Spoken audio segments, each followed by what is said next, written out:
Good afternoon, everybody, and welcome back to SAFC Fan TV. Today, Sunderland travel to the Pirelli Stadium, the home of Burton Albion, for an away fixture at 3 o'clock kickoff. It is us versus the bottom of the league. However, that may be slightly deceiving given they have won 3 out of the last 4 games, keeping a clean sheet in those 3. Joining me to watch the game is the man who some might say is the McGeady of Hermes. His deliveries are that good. He's sat up there in the top left. It's Wee Philly. Wee Philly, how are you? How's your day going? I'm not so bad. I've just finished grafting. I do want to make a quick apology for anybody who was tuning in expecting to see Amazon's top man, Dino. Unfortunately, he's lagging behind with his deliveries and he won't be with us. So apologies for that. So hopefully I can fill in for him. All right. But other than that, I'm all right. How are you, Jack, on your 18th birthday? Well, I wondered how long we would take to get at this. I'm all right. To be honest with you, I don't make a big fuss about birthdays. I'm not one who bigs them up too much. So just kind of like it's just a normal day to me. But no, yeah, it's been a good day so far. And also joining me, you will see the man who has the nickname to some as Furious Bowers, to some he's got another nickname that ends in Bowers. We won't get into that. But there he is. He gives the best analysis of the game. Sometimes his reviews are up quicker than the referees blowing the full-time whistle. It's Michael Bowers. Michael, how are you?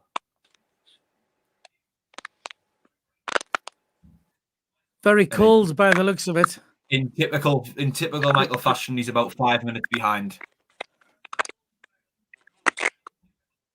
Right. Well, if Michael's still getting himself set, I don't know, you might want to refresh your stream or something. Philly, right. I know you. Like as Phil said, happy birthday to you. 18th. You don't turn it. You don't not. Michael, you might want to. Yeah, that sounds about right. But yeah, Michael, just come out, come out of your, come out of it and come back in again. Just try and come back in again. Do that. Fantastic. I gave you such a good intro as well, and you've spoiled it. Anyway, Phil, we're going to talk about this with Michael as well. I'm going to quickly read Burton's lineup before we read ours out. Burton lineup like this: in goal is Garrett. Brayford, their captain, starts at right back. I believe Edwards and Bostic are their centre backs. Aikens, Smith, Parker, Earl, Carter, Broom, and Clare. The substitutes are O'Hara, Powell, Fondup, Hamer, McInerney, Taylor, and Rao. And Sunderland lineup like easy for you to say, Jack. Easy for you to say.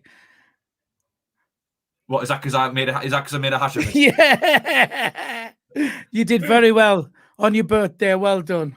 All right. I'm just going to keep mentioning it. Yeah. Go on, and Sunderland lineup like this: in goal, number 1, Lee Burge; number 2, Conor McLaughlin; number 16, Dion Sanderson; number 13, Luke Unine; number 11, Linda Gooch; number 23, Garnet Lepida; number 6, the captain, Max Power; number 20, Jake Vokins; number 10, Aidan O'Brien; number 28, Aidan McGeady; and number 9 is Charlie Wyke.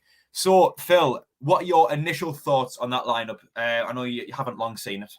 I've only just come in and I've seen it. Bit of a surprise seeing Vokins come in because he's not had a decent start yet, really, since he joined us. Unless, of course, Lee Johnson's seeing something in training and he's impressed with him. I think Michael's back in now. Yes. So yeah, it looks all right. It looks okay. 3-4-3 formation playing, so I'm quite happy with that. And of course, McGeady up there to supply Wyke to bang him in the net. Michael's back. Hello, Michael. Oh, he's still black and behind, or I think he is. Well, probably will be. You know what it's like. But as long as you can hear and see us, it's a start. Yeah, just to touch on what you said there, Phil, with the lineup, I think the reason Jake Vokins is came in is because Callum McFadden isn't available. I mean, I didn't hear this till last minute, but someone told me apparently McFadden suffered from the concussion, or at the very least a different injury. But I'm just having a look at our bench, and he doesn't even make the bench. So I think that there must be some kind of problem with McFadden. I think that's why he's out, and Vokins is the only other real left back we've got. We're just so stretched for defensive options that I think he didn't really have the decision to go the option to go with anything else. And I think that's why he's went with the defence. He has been quite unorthodox, given that we've got one natural centre-back, if you even want to call him that, and Callum McFadzean, and then Votens as Gooch's wing-backs. Anyway, Mike, I know you've seen the lineup a little bit more than Phil. So what are your initial thoughts on it?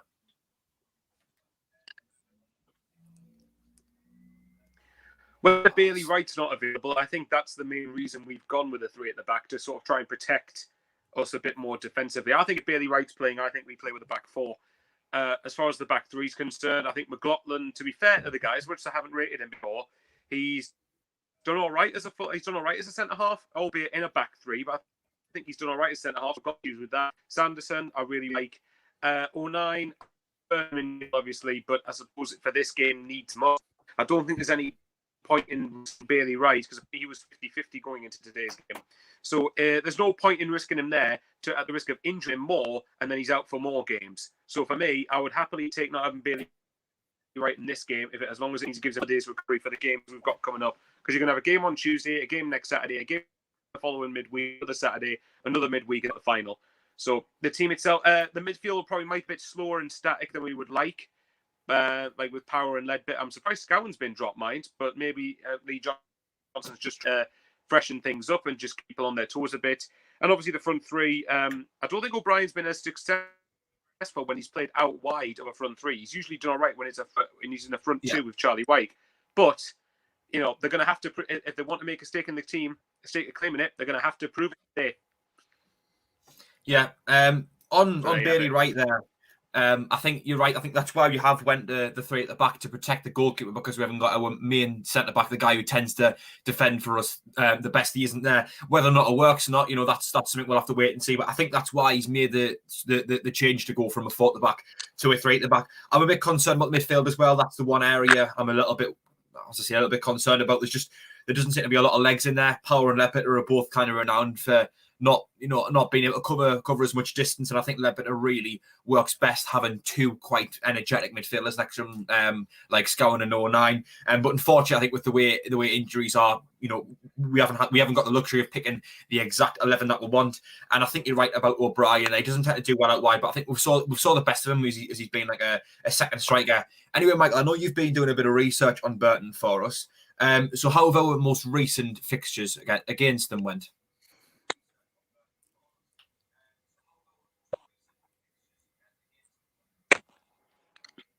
Well, obviously, a few meetings don't look promising for Sunderland, and obviously I'll quickly touch on the last 5 league games. The last 5 league games, they lost 5-1 at home to Oxford before Jimmy Floyd Hasselbank was reappointed as Burton manager, and since his reappointment, they've beat Gillingham 1-0, lost 1-0 at home to Ipswich, beat Hull 1-0 2 weeks ago, which should tell us not to take them lightly. And they also won a crucial game in the relegation battle against Northampton 2-0, who were just above them in the table. And if I'm right, I think they've got a couple of games in hand. Obviously, you've got to look out for the likes of Kane Hemmings, who's the top goal scorer. He's got 8 goals. He's got an assist. This is obviously just in the league. Lucas Akins hasn't assisted any goals, but he scored 6. And I think he might tend to do all right against us, but loads of. As far as the last 5 meetings are concerned, we've had 6 meetings. I think it's in our entire history, but it could be certainly since we've dropped out of the Premier League. We haven't beaten them since 2017 when Chris Cole 0 victory at the Pirelli Stadium, which tells you everything. We had them as 2-1 games, sent us down into this league. We lost 2-1 at the Pirelli.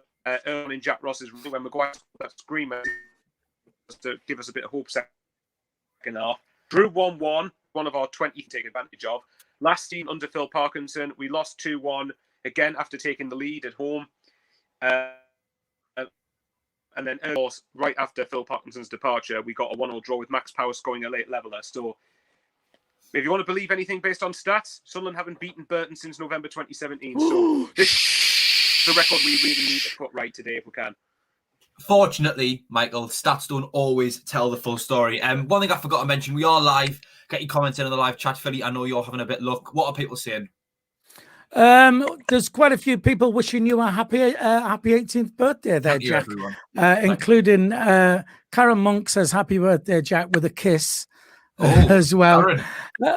We got regulars in there. Chris Law is watching. Keisha Cameron, Jude, hello to you as well. More birthday wishes coming down. Jack Ludlow Thank you, says everyone. happy 18th birthday, Jack. They're all the birthday wishes for you. Jonathan Ryan wishing you a happy birthday. The lineup, Keishan Cameron Jude saying 3-4-3, which I think we've touched on already. Woodsy, Burton are our bogey team, which they are. I mean, we just seem to have a real problem trying to beat them. That's all. But Michael's just give us that stat as well. Don't forget, if you are watching from around the world, we love to know where you are tuned in from. And if you just drop it in the chat, we'll try our best to give you a mention. Jack. Back over to myself. Yeah, I can see Danny Collins has actually got our away top on to commentate. And on top of that, he's got his normal, like, posh coat that he normally wears. That's quite interesting. Yeah, it's Burton do normally tend to be our bogey team. And with the form they're in recently, Michael, you touched on it there. I mean, they've won three out of the last 4 games. And out of those 3 games, they've kept a clean sheet in every single one. So Jimmy Floyd Hasselbank has really recovered their form and they've got them like really good defensively. They were previously the worst defensive team in the league, having conceded the most goals. They've came in and they've completely shored that up, and they're not conceding too many goals anymore. They did concede 5 on Oxford at the start of last month, but that was quite a while ago. And since then, they've seemed to have really recovered some form. And with them being their bogey team as well, I think it's just adds an extra threat. One thing I've been thinking this morning is I think this game could really make or break our season. Obviously, our 2 last results have been really great, unexpectedly fantastic, to be honest with you. I don't think anyone could have predicted this apart from the most optimistic man on the planet, Philly. But I feel as if we went today, kind of, it shows that we're not going to, have that potential banana. We're not going to set on that potential banana skin. If we went today, to me, we're getting through those barriers and we're getting some real momentum. However, if we lose, it's one of those things where as soon as we've come up against a team that is so far down, you'd expect us to beat them in a way because of where they are in the league. As much as you need to respect their form, our form could just completely drop off, and confidence is back down to one really. Philly, would you agree with us that today is a really important game, especially given how we seem to have picked up our form recently? Definitely. Sunderland always have a problem of, we've been taking 1 step forward, 2 steps back. We'll get a win and it's all looking good. And you think off the back of this, we can push on. And then in typical Sunderland fashion, we go and throw it away. Burton are bottom, though they've won the last 3, I believe. They're keeping clean sheets. 3 out of 4. 3 out of 4, and and they are our bogey team on top of that as well. So definitely, if we can, we've had a cracking week, so everybody should be, full of it and raring to go. Trip to Wembley, the takeover's gone through. What better way to finish off a brilliant week with a win against Burton? Before I go back to you, Jack, just quickly on the chat, we did ask where people are watching from. Kaza says Sunderland, very good. Josh is in London. Ziploc is in sunny Heaven. Chris Law is in Northumberland. Matthew Lead, hello Matthew. Hello, watching from Waltham Abbey in Essex. Thanks for tuning in, Matthew. Matthew Storing is in, he says hello from Korea. And Andrew Robbins, of course, the serial online shopper, is in Grindon, which where one of my rounds is. So we know that. John Bradbury, Bunny Peter Lee. So back to you, Jack. Yeah, Michael, are you back up to speed with us? I'm going to take that as a no. Michael, do you want to quickly maybe log back in and log back out again? Maybe refresh your internet or something, because I think you're quite far behind. I'm expecting to start speaking in a second, answer your question. Another thing I've noticed about our bench, we've got a lot of options on there, as we always do. Jordan Jones. Can you hear me okay? Michael, you're about a minute behind. What we'll do, we'll ask the question we're going to ask in a minute's time, and then we'll come back to you and you can answer it. So, Michael, hang on. I think it might be best if you just drop out, maybe just for a second, and then refresh your internet and come back in or something. Yeah, do that. Yeah, anyway, Phil, I was having a look at our bench there. Chris Maguire, a player who came on and contributed, I think, quite a lot on Wednesday evening when he came on. He was arguably part of us getting back in the game, having played the penultimate pass for our goal. Jack Diamond always offers us that raw, dynamic pace that he does. Dan Nail, of course, Terry's favourite player in the world. He's a really promising project. And Jordan Jones as well, plenty of pace. Plenty of tenacity on the wing. Do you think there's a lot of strong options on the bench, or have you not even got a chance to say any? Because I know you've been out grafting. I'm trying to see what the bench is there. Matthews, Maguire, Scowen, Diamond, Neil, Winchester, Jones. I don't know. Maguire's not done it in recent times. However, when he came on Wednesday, you know, the game just changed. You know what I mean? We just seem to come to life. So you know, maybe he's a good one to just, you know, to bring on from the bench. I mean, who else we got on there? See, I'd like to see Jordan Jones get a start. Really, I mean, he's been really lively from what we've seen so far of him. I don't know. Scowen. I mean, we said about. I suppose he's changed the formation. Annie, would you have left Scowen out? I wouldn't have personally. I would out of the team so far. I would probably rather him in there for Ledbetter. I do think Ledbetter is probably a better player than Scowen, but I think if you're going to have a midfield four, and Power's going to be the other centre midfielder, and that you need someone who's got a bit of legs there. And I can see us just getting really exposed with Power and Ledbetter and just overrun in the midfield, to be honest with you. So I would have kept Scowen in, to be honest with you, and I'm quite disappointed he's being dropped. I don't know if he's injured, but then if he's injured, why is he on the bench? Do you know what I mean? Like, you ideally wouldn't put him on the bench if he was injured. Yeah, go on. I'm sorry, I got distracted. I thought we're trying to sort Michael's connection out down here. That was all. So go on. I'm going back to you. Sorry about that. No, it's fine, mate. I was just going to say with Scowen, I would, as much as I think Ledbetter is probably a better player out of the team, I would rather have Scowen in there to Ledbetter just because he offers us the legs that Power and Ledbetter don't. And you always need someone in midfield who can do the running. Especially with a player like Power, who, although he has got his positives, one of them, he's not particularly energetic. He kind of cover a lot of distance, whereas Scowen can, and that's why I would rather have Scowen in there alongside him just to make up for that. Yeah, that's fair enough. And with Ledbetter playing in the week as well, but you can argue the same thing about McGeady though. How often? I mean, McGeady is linking up with White superbly. You know, got a great partnership going, but. You know, are you going to be able to play Aidan McGeady every week? You know, if you're playing two games a week, you know, at some point he's gonna have to be rested. So, yeah, I think you're probably right. Scowen's legs, you know, be better than Ledbetter, but he's on the bench there to come on. We're saying, as we're saying, Volkins and Gooch are going to operate as sort of wing backs. Really, is that how that's going to look? Yeah, I believe so. I think that's what we're going to see. Really, just on McGeady, he is forming a great partnership with Wyke, and I noticed that. I think the game changed. This is what my point was going to be before I pressed F2 on Thursday night. I think McGeady kind of changed the game when he got given a bit of a free roam on Wednesday night. Once he got given the license to kind of go where he pleased, and we had other attackers on the pitch to kind of cover the wide areas, so he could just kind of choose where he wanted to attack.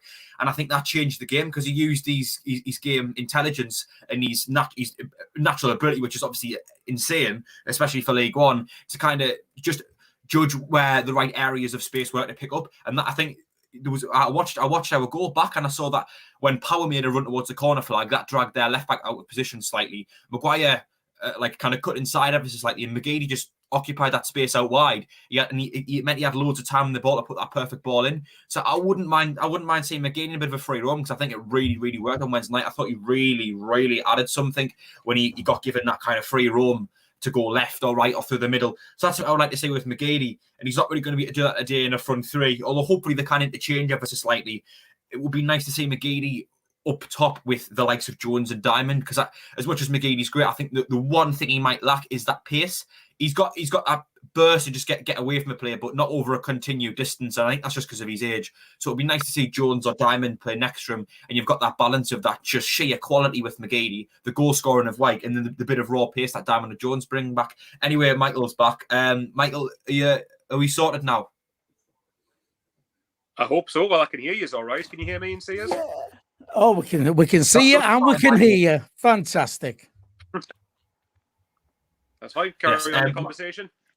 Well, we're going to... well, sorry, just quickly on the chat, we mentioned about Leadbitter being too slow and stuff like that. Adam French says Wee Philly and the Mad Mistake have more pace than Grant and Power.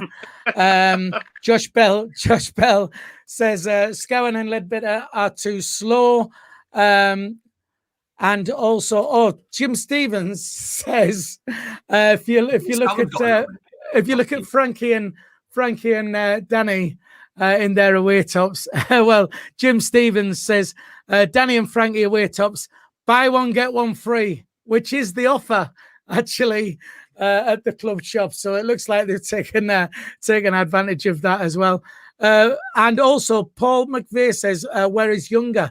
Is he still injured? I didn't know he was injured in the first place." He was injured a few weeks back in the under-23s, and I was half expecting him to be involved today, but I'm not sure if he's still nursing that injury. I know he hasn't played in the under-23s since his injury, which some people would say maybe he's getting involved in the first team, so they don't want to play him there.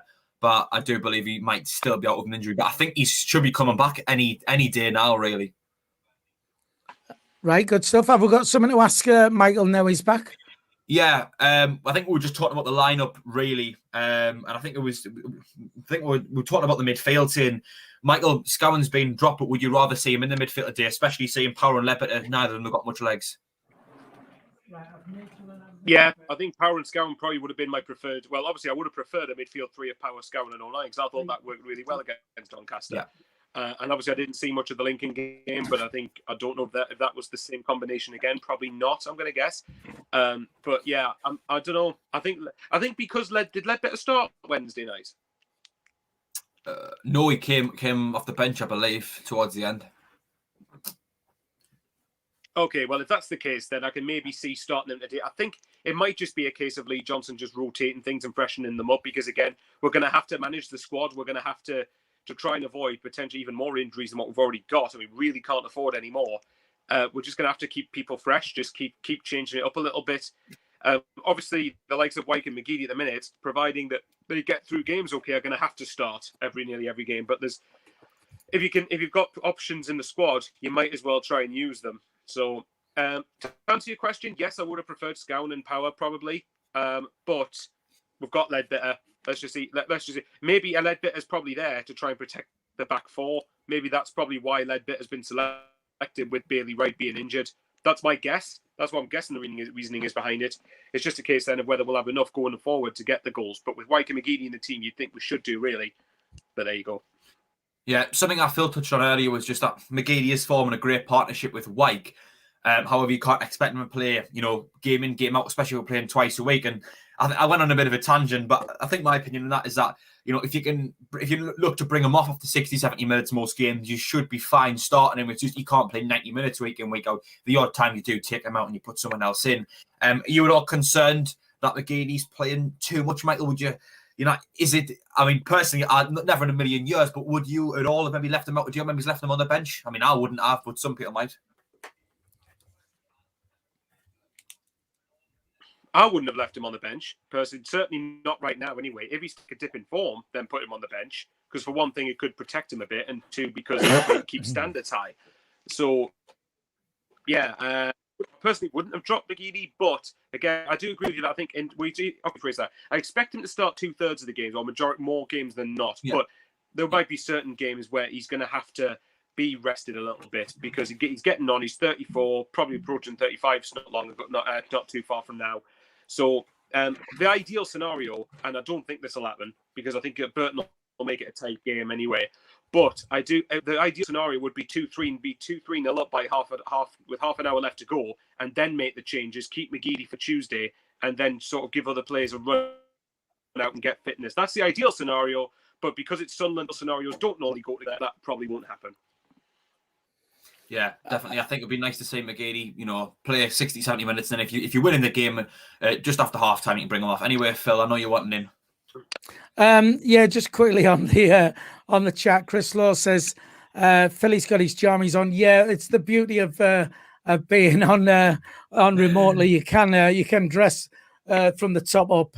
I've actually now I've just turned them off. You actually do dress from the bottom down somewhat as well, Phil. Yeah, well, I was just going to say I did have my jammies on. I'm now on naked from the waist down, but let's just leave it at that. Mike, children beware. Right, Mike Oxlong, because you got to be careful how you say it.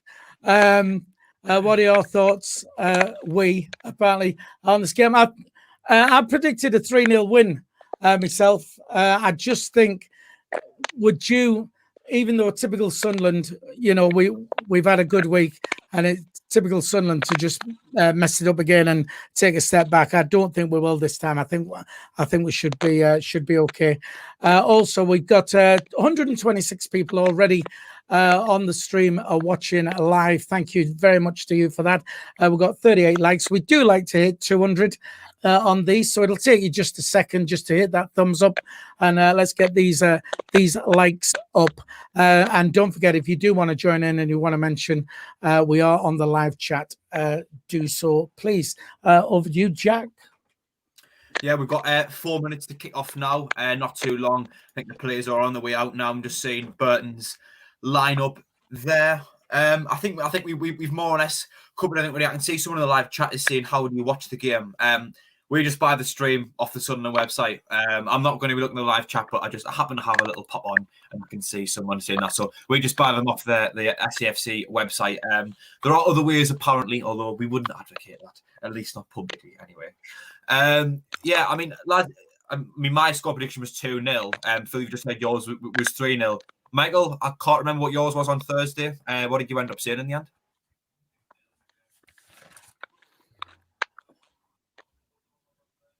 Oh, he's falling behind again. He went well. Michael went to Sunderland, and that was even before all the changes happened. Because you know what Sunderland like, we never seem to have an easy game against Burton. They always.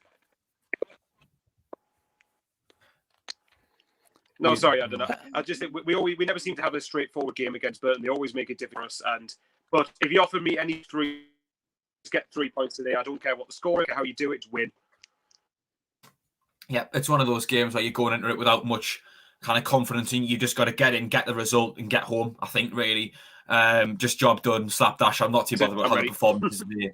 Just come away with the 3 points, and yeah, I'm not as optimistic as I was. I went for a 2-0 win myself, but I think now that I've seen the lineup, and I think the lineup, in all fairness, is just down to injuries. But I'm a little bit concerned looking at the lineup with, a back three that isn't exactly the most certain of back threes.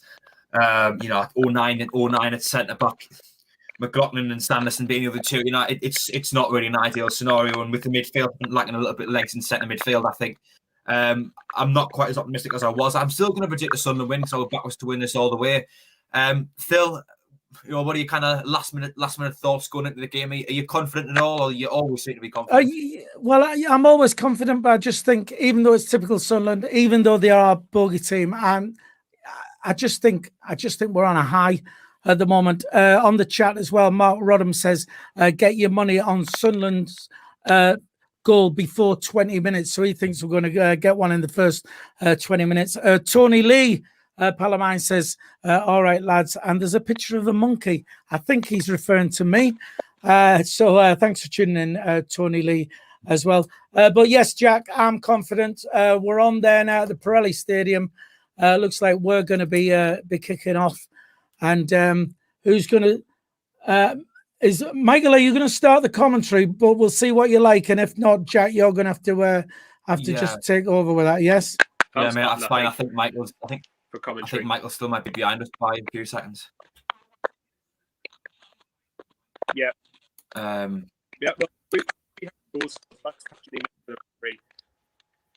Oh, okay. It's the two captains deciding. It's Grayford, I think, number 2 for Burton, who's their captain. captain, and he's just him and Power are just standing either side to see who wins the toss on who goes first, kicks off first. Right, Griffith looks like off. CONRAD. Okay, Ledbetter's just standing over the. What an unfortunate thing to say about someone.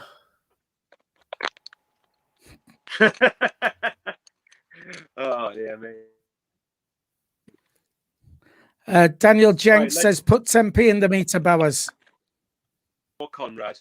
All the work he puts in and he gets there. So pretty much about to get the. And then...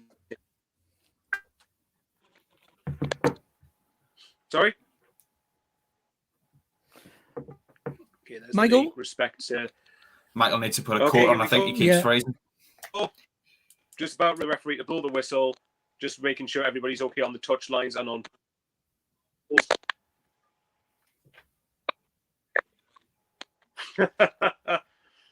Okay, then here we go. Waiting for it. Oh, it's taking an awful long time to kick off here. Finally, we kick off. Ledbetter's kicked off. Got Power, who switches it out wide towards. I think that's Lyndon Gooch. I believe him alongside Jake Vawkins will be the full wing back. So we've just pretty much. I'm on 15 seconds, 16 seconds, 17, and so.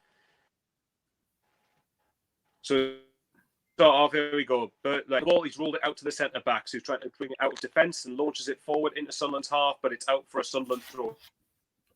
Win. Those was Michael, on the comments already, even though we've already lost the ball in 30 seconds. Michael, you're breaking up. Will you restart again and just give it a refresh and do that?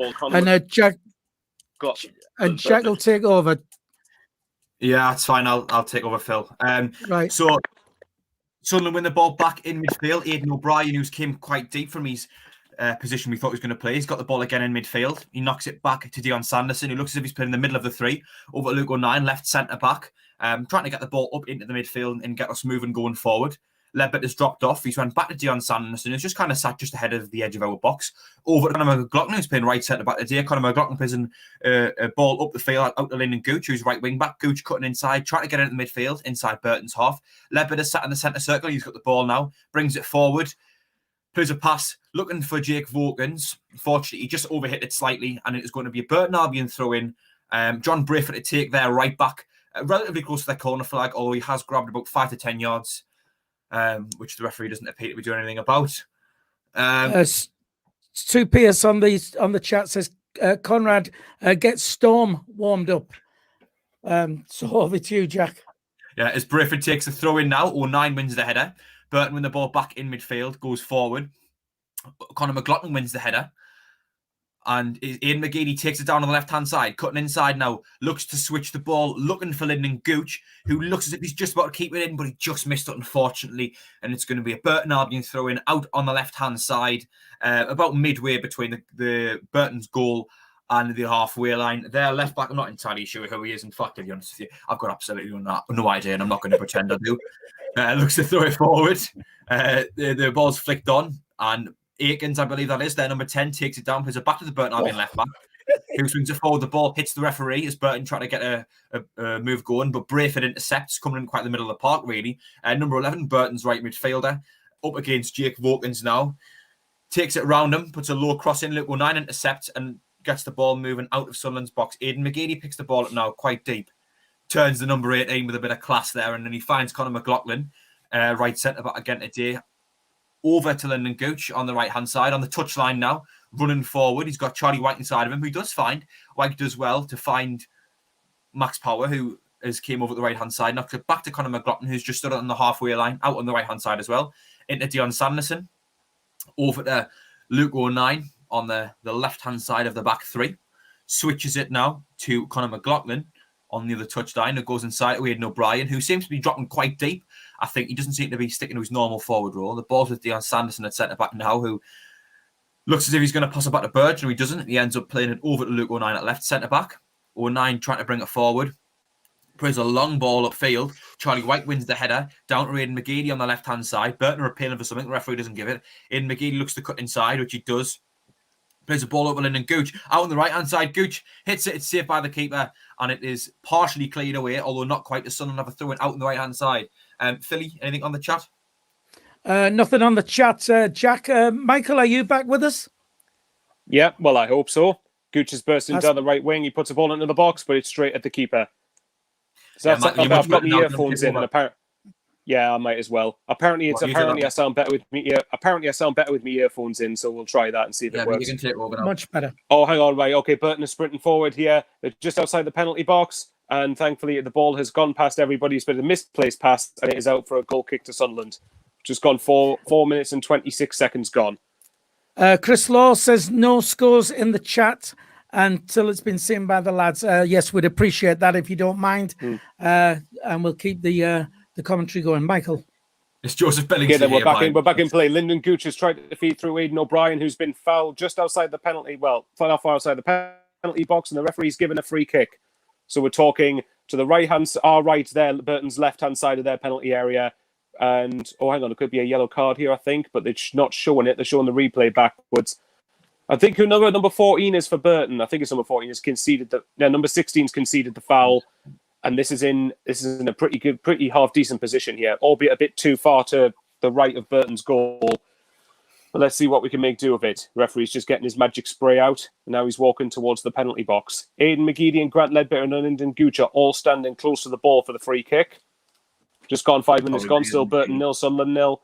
We're just waiting for the referees all clear to have a go at it. Ledbetter and Gooch have walked away from it, so I'm going to assume it's Aidan McGeady. They're probably, I don't know about you guys, I think they're probably going to attempt to cross it into the box.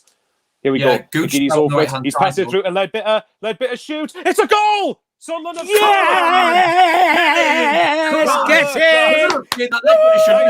Get in, lads.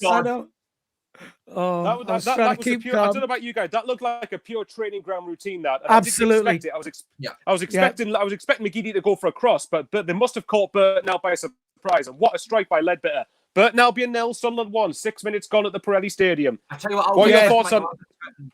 I was going to say I was expecting the ball to go to Gooch on the right hand side and Gooch to cross it in. To be honest, because Gooch was still on the right hand side, no one was marking him. And that took Burton by surprise. I think I'm Definitely yes. training ground. That back to you, Michael, with the commentary. Okay, then Burton had kicked off, but it's gone straight back to Lee Burge. So let's just try and keep it calm. Burge has rolled it to the right hand side. Conor McLaughlin's got it. He's being pressed though, but he manages to get it clear into Burton's half. But it's an offside is being given against Charlie Wyke. So now Burton have a chance to regroup and reorganise. They're just standing over the ball in the centre circle, passes it back between the back line. McGeady tries to press, but he doesn't manage to quite get to him. Burton dink the ball forward down to their left, our right-hand side. Gooch tried to win the header and hit it clear, but it's headed out for a throw into Burton. Very quickly, lads, anything on the comments before it goes in play? I'm just busy putting the score across the banner, so I can't see. There you go. Fair enough. Okay. Well, anyway, it's back in play now anyway. Burton have took it, and they've now got the ball. They're just passing it around. Just going to try and catch Sunderland out here. This will be interesting because Burton have been set up to be hard to beat, but obviously now they've got to come at us. So it's a question of whether we stand up strong defensively. Yeah. Number 11 takes on Jake Vokins. He's got pretty much towards the line where a ball would go out for a goal kick, but he's drilled it backwards. There's 3 Sunderland players down Burton's right-hand side, but we managed to win it back. Jake Vokins passes it to Aidan McGeady, who in turn gives it to Max Power, back to Luke O'Nien, back to Max Power, and Sanderson's received it in the Sunderland's penalty area. Now we'll try and bring the ball out of defence here. Burton are playing quite a high pressing line at the minute. There's Lucas Akins up front for Burton. Lee Burge has got the ball, passes it backwards towards Sanderson. That's it, lads. Just keep possession. Just keep it simple. Power back to Lee Burge again. If you have to lump it long. Oh, Lee Burge tried to kick it out. Bit misplaced, but Ledbetter managed to get it, but he's cleared it out for a throw into Burton. Nearly 8 minutes gone. Chopper SFC on the chat says, "Is that Grant's first open play goal since rejoining us? Is it? Anybody? No. Against Doncaster earlier this season. No. I know he scored against Doncaster. If you remember that absolute screamer. I can't remember if it's. I don't know about the first 2 seasons, but our first 2 seasons back here with us though. I could be wrong. Anyway, Sunderland have a throw in. Conor McLaughlin's just taking it to. Go on, Phil. Go on. No, carry on. It's in our own half now, anyway. Okay, all right then. Right, well, we've won a free kick. You might as well say it now, Phil. We've won a free kick anyway. Right, Mark Rodham, before kickoff said, get your money on Sunderland to score in the first 20 minutes. He said, anyone get that goal before 20? Well, we didn't have time. We was on here, but I'm sure our lass would have done. She's a serial gambler. Right, go on, Michael, back to you. Anyway, the free kick came to nothing. Ledbetter tried to dink it to find Jake Vogans, but wasn't successful. It's pretty much ping ball at the minute. Burton nearly win the ball back, but Sanderson puts out for a throw-in. But Burton take the throw-in very quickly. Bit all over the place at the back here. John Brayford, who I think is Burton's number 4, but I could be wrong, or might be number 2 here. We tried to get it forward. Ledbetter tried to prevent the ball going out for a corner, but was unsuccessful. So Burton now being just over 9 minutes gone, have a corner. Which is a lot of pressure on us, Michael. We need to. Sorry, I was going to say they're putting a lot of pressure on us since they got that goal. Exactly. They normally just sit back in games and just fight for the point and maybe nick a goal. Here comes the corner. Corners into the box. They're trying to start some sort of routine. Burton tried to strike the ball, but Powers head first onto it, and it's out for a throw into Burton down the left-hand side. Just approaching 10 minutes gone. That was a ball that basically what happened. The ball went across the penalty box, right out just inside the penalty area as well. And whoever it was for Burton tried to have a good strike at it, but Power got to it. However, Burton throw in down from the right hand side, managed to still win the second balls here. Need to be aware of this, but we're now forcing Burton backwards towards the halfway line. Now it's back down their left, our right. Their left, our right hand side. Yeah, you can definitely tell Burton. You can definitely tell that Burton are a typical League One team with the way the ball is pretty much played long into the air. However, they've managed to win a free kick. Max Power's been penalised for a foul on whoever number 13 is for Burton. So I don't know how many yards out this is, but they're going to put pressure on us from set pieces, which is where we have tended to, with balls coming at the box, we've tended to struggle a bit recently. So hopefully we actually managed to see it out. Anything on the chat, by the way, while Burton stepped up to take the free kick? George Tinknell says, needs you boys to win today. He's a Rovers fan. We're presuming that's Bristol Rovers, because they'll be sort of hovering around about where Burton are anyway. So, well, we're obliging so far. 1-0 to Sunderland, 11 minutes gone so far. Michael? Here we go. Standing over this free kick. I'd be interested to see how Bristol Rovers got on because they played Gillingham in a 1 o'clock kickoff. Burton took the free kick. It's a long ball into the box. It's unmarked at the back post, and thankfully it's just cleared off over the line. Whoever it was, and Burton have another corner. To be fair to Burton, they've responded quite well from going behind, which we really need to start dealing with. What are your thoughts so far on the start, Jack? To be honest, we got the early goal, but Burton, they're putting a lot more pressure on us than I thought.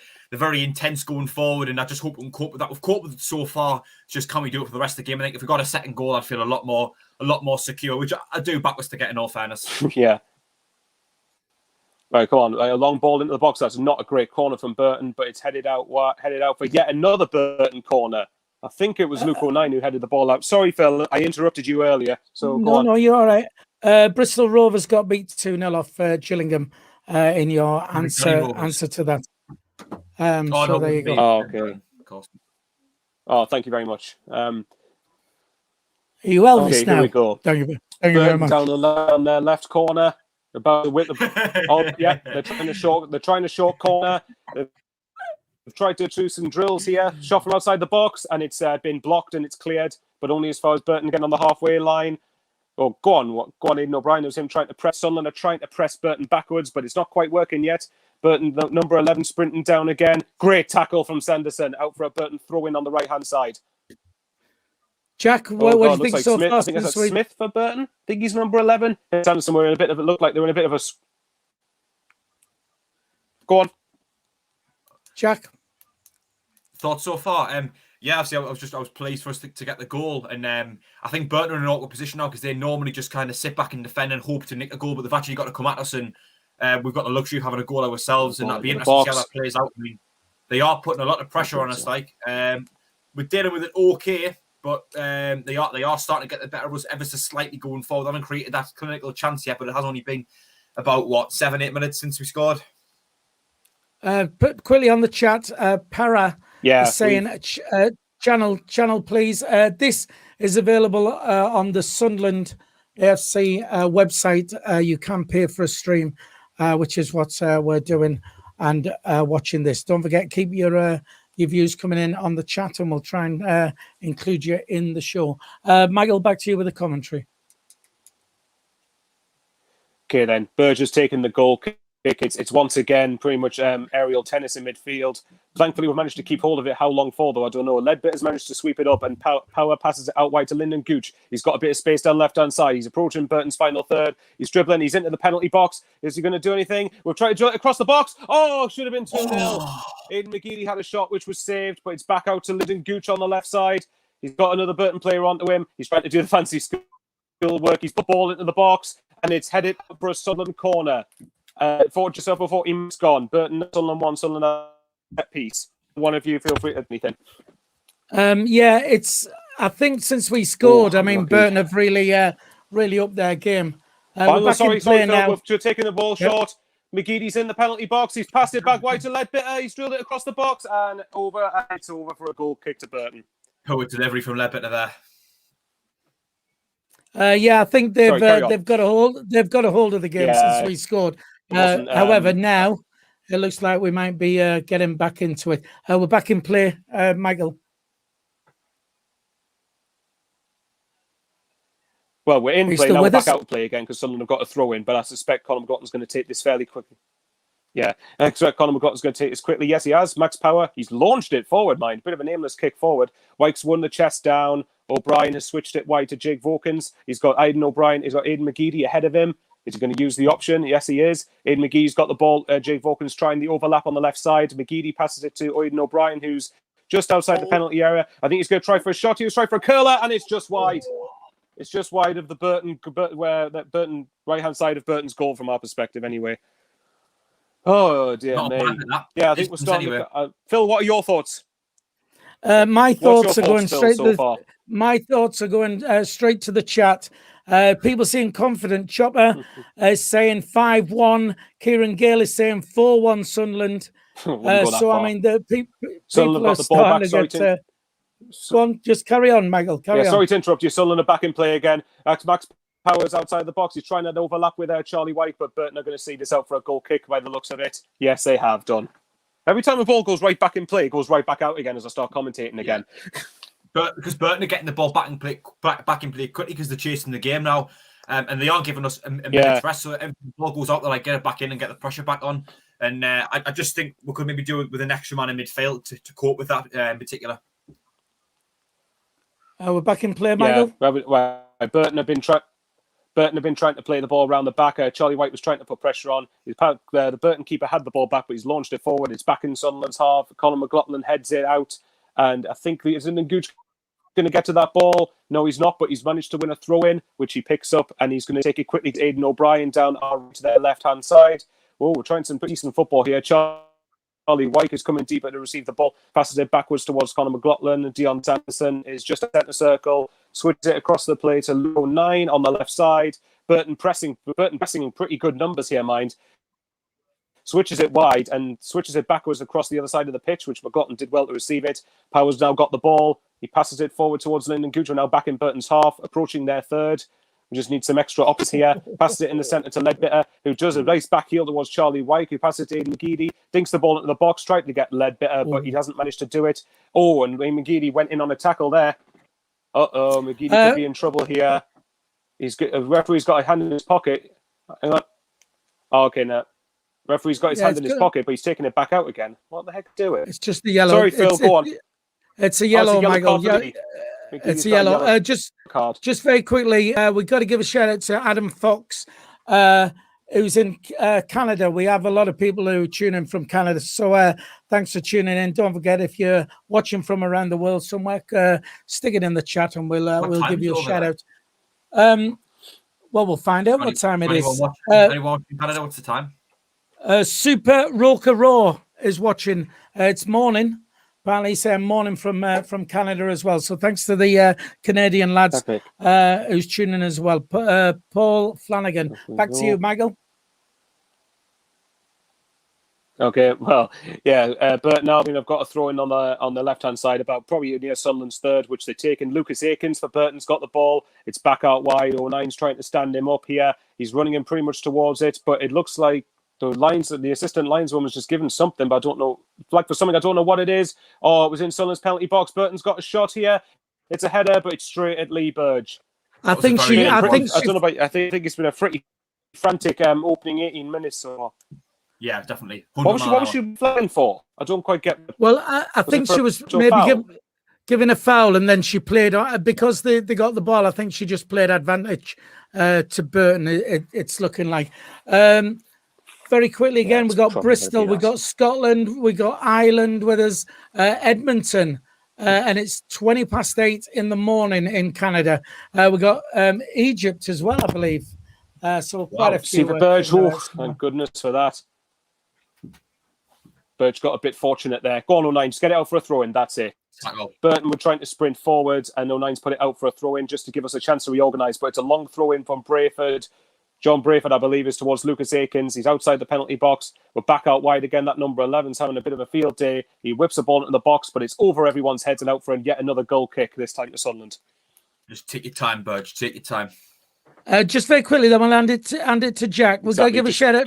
Kill the game off. Colin McDougall says you never mentioned Washington and where Mackems. All right, the Mackems in Washington. There you go. Jack, what do you think so far? Do you think we're comfortable? Not in particular. I think we're coping okay, but Burton are just putting so much pressure on us. And every time the ball goes out, as I say, they're getting it straight back in and they're getting going again. They're not giving us any room to breathe, and they're just piling pressure on the final third. We're coping okay so far, but I think they are just starting to get the better of us ever so slightly. I think we're lacking an action man in midfield to cope with the pressure. Yeah, I still think we look comfortable on the ball, though. I think we're passing it well as well. Yeah, all right, fair dues. Right, Michael, we're back in play here. Do you want to take over? Yep, we are. Well, in play, back out of play. I'll quickly say I agree with Jack. I think that Burton put it this way, I think Burton apparently looked awful when they came up the Stadium of Light in November, December, whenever it was. They look a lot better than what they did on that occasion from what I'm seeing here, mind. Anyway, Charlie White's got the ball down the left flank. He's looking for some options. Aidan McGeady's there. Aidan McGeady switched it back out wide. He's going to try to find Gooch, but the ball was overhit and it's a throw into Burton. Come on, stop getting the ball out of play so many times. Quick shout out for Western. Unless it's Burton do getting the ball out of play, they can do that as much as they want. Fair enough. Western Australia, Norway watching as well. Rhode Island, USA, Spain. Another one from Australia. 20:02 in the morning in Australia. That'll be tomorrow morning. Michael, back to you on the commentary. Staying up that late to watch us. Wow. Yeah, I was just saying, that's incredible. Someone staying up till 2:20 in the morning to watch us. That's dedication. Long ball forward from Conor McLaughlin. Just went over everybody's heads. Burton have launched it clear. Come on, Sanderson. Win the aerial battle. Lucas Akins is a pretty strong lad. That's it, lads. Well done, Power. That's it. Back to Burge. Launch if you have to. It's not the most convincing kicks ever, but it's pretty much back from one goalkeeper to another. I'm on 21 minutes, 50 seconds. So we're approaching near the halfway point of the first half. And Burton are just trying to keep hold of the ball, trying to get themselves to structure and attack going forward. Back into Sunderland's half, 09's managed to get a diving header onto it, and it's just been pretty much, it's kept on being head tennis over and over again, just been trying to get the clearing of the ball. O'Brien's managed to get the ball, approaching the halfway line. He's passed it back out wide to Gooch. Power is interchanging with Gooch. We're going to attempt to play a triangle there, but I don't think it looks like it's working. We're back towards the defence. Sanderson passed towards 09. He's bringing the ball out into the midfield. He's trying to get the ball forward to Lyndon Gooch. Has he managed to succeed it? No, he hasn't. It was too far hit, and it's yet another throw-in, this time to Burton. We're past the halfway point of the first half. What would you guys say we need to do to sort of see out the lead till half-time, like to try and make ourselves a bit more comfortable? Who are you passing that one to, Michael? Either one. I'll say it to you, Phil. Right, well, I quickly want to go to the chat. If you come to me, I'll go to the chat. We're back in play, Michael. Just continue with the commentary. Okay, I'll tell you what, there. Gooch has gone down the left-hand side. He's to Aidan O'Brien. Aidan O'Brien's got the ball in the penalty area, but there's nobody there with him. Passes it back out to Lyndon. He's definitely down the far side. Aidan O'Brien, Lyndon Gooch trying to do some interchanges, but it's out for a throw-in, which McLaughlin takes quickly. Left-hand side again, back towards Gooch, and it's now a throw-in to Burton. So we'll go on with that. Just very quickly, Keisha Cameron Jude says Hull City are winning 1-0 Doncaster, and I believe it's MK Dons 1. I think it's Northampton they're playing. That's 1-1 as well in our league at the moment. Other scores. Jack, how do you feel? How do you feel it's going? Not as confident as I'd like to be, but just see how it goes. Really. If you got a second goal, I would feel so much more confident. Fine, we're back in play, Michael. Definitely. Yep, I think I definitely echo Jack's sentiments. Jake Vokins, hang on, he's in the penalty area. Oh, he's a bit far out wide, though. No, Burton have defended it well enough. Oh, man. Could have hoped to use that a bit better. It's as far as the Grant Ledbetter. Aidan McGeady's now got the ball. He's doing this lovely footwork. Dinked ball into the box, but it's straight towards Burton's keeper. Right. Oh, Burton trying to mount an attack quickly. Well in to Conor McLaughlin. That's a great challenge. Momentum and gets the ball out of play. And he's managed to win us a throw in the process. Very quickly. Basically, Vokins won the ball. Won the ball, controlled it brilliantly down the left side, burst into the penalty box, but ran himself into trouble, and Burton managed to clear it. But fair play. That was pretty good from Vokins technically. It was just a shame up until the final third. Sunderland have now got the ball back.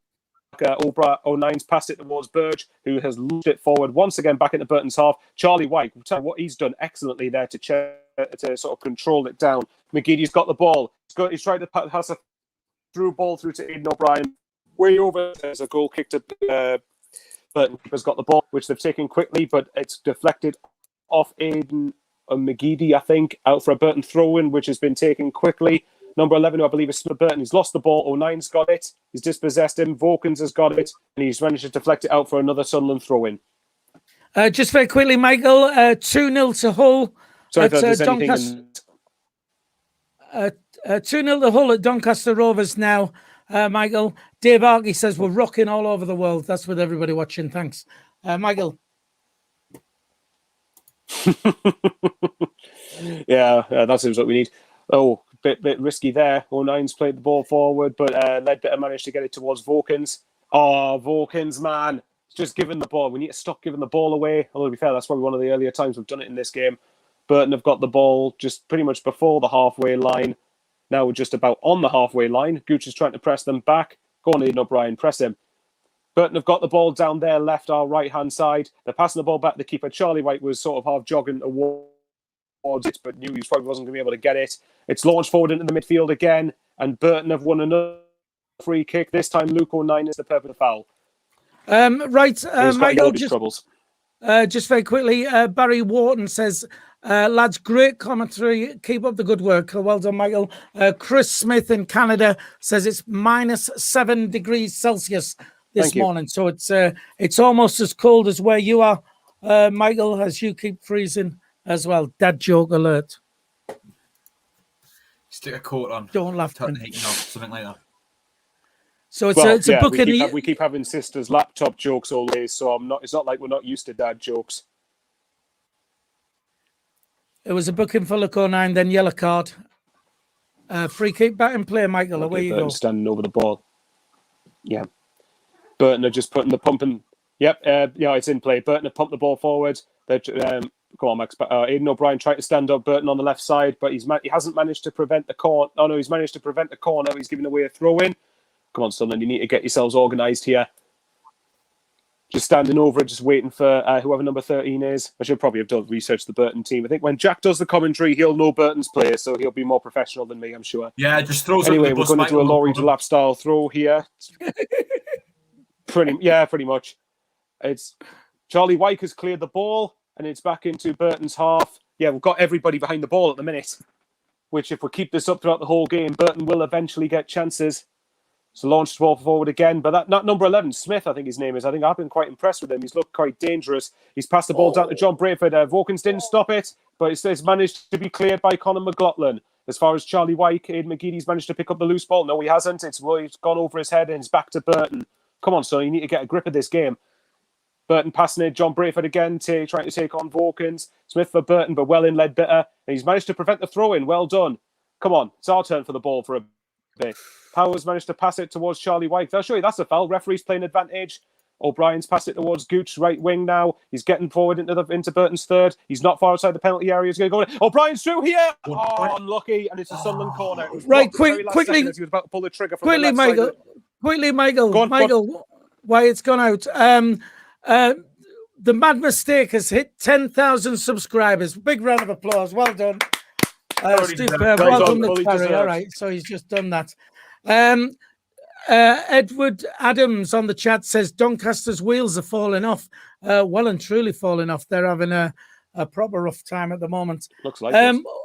Well, hopefully we can get this second goal because that's desperately what we need. Because they look dangerous at times. I need to call them Bournemouth, but they are Burton. I know they are. Over to you, Michael, for the corner. I'm going to say we're not in the dizzy heights of the championship yet, Phil. Okay. Ledbetter is standing over it. So just... Yeah. Right, Ledbetter standing over the corner. He's going near the back post, but it's pretty much straight at the keeper. Now Burton back here. They've been trying to exploit us down the wings every single time. Number 13 for Burton. He's just running forward. He's got quite a bit of pace, so he's looking for options in the box. He's sprinted it across. 09's got it though. Man on 09, that's it. Just keep it simple. Passed it back down towards Vokins. We've managed to get it out of play. Right, okay, so we're now going to O'Brien. Down the right side, he's just waiting for someone to make the overlap or to give him some support. Gooch has managed to receive it. Ledbetter interchanging with Gooch at the minute, just keeping the game simple. Back to Ledbetter, and we're just crossing this half once again. Led down the left, so a bit right wing. He did back here, Aidan O'Brien. Passes it backwards towards Gooch, just receiving the ball. We're looking for options all over the pitch here. Ledbetter's passed it back in towards Sunderland's defence. Sanderson and 09 are just interchanging it. That's a bit of a risky ball. 09 tried to pass it towards Power. Thankfully, he missed it, but it didn't miss Aidan O'Brien. Aidan McGeady's now got the ball. He's going to try and go for it here. No, he's passed it towards the right wing. Gooch is in the side of the penalty box. He puts the ball into the box. Someone's on mark. Vokins was on mark at the back post, but couldn't quite connect to it. But it's outside the penalty area. McGeady again. He's going to try and go for the shot here, and it's just over. Goal kick to... Oh, is it a goal? No, it's a corner. Something's been given. I don't know what, but I'm assuming it's a corner to Sunderland. 30 minutes gone. Jack? We're starting to get a bit more of a foothold now, just a little bit. I'm starting to feel a bit more confident. We're just starting to take that bit back, take the ball a bit back now. I'm not sure what the possession stats are, but I would imagine Burton have had a bit more than us. But as I say, I just think we're getting the ball back a little bit now, and we're not quite as under the cosh as we have been since the goal went in the last few minutes. Right, okay, Ledbetter's standing over this. He's put the ball into the box here, but the keeper's managed to flap it. It's out to Gooch on the outside of the penalty area. It's in! It's That was some Gooch. That was an insane strike. Absolutely a little bit less nervous. A goal, that is. Let's look better. Right, I'll quickly do the goal because I don't get to the goal. Ball came into the box. The goalkeeper flapped it. Gooch right outside the penalty area, his foot went past everyone, smacked in off the crossbar into the net. Burton Albion 0, Sunderland 2. Brilliant. Superb. We should get a little bit more comfortable now, and we can relax. What a goal! Yeah, definitely. Like if they do somehow find a way through us, which I think if they continue with the intensity that they were coming at until about 3 or 4 minutes ago, I think they would have done. At least now we've got that goal security. I can't see Burton getting back into this now, if I'm being honest. Although. Never speak too soon, Jack. That's it, lads. Just very quickly, we got. Well, we'll see. We need to make. We don't give them a lifeline first. Let's make sure we keep it at 2-0. Right, can I speak now? Quickly, get in there, quick. 184 people on the stream watching. Thanks to you. We've got 85 likes. We like to get 100 before half time. It'll take you a second. Just hit the thumbs up, please. Let's get these likes up. We are back in play at the Pirelli Stadium. Michael, commentary. Yep.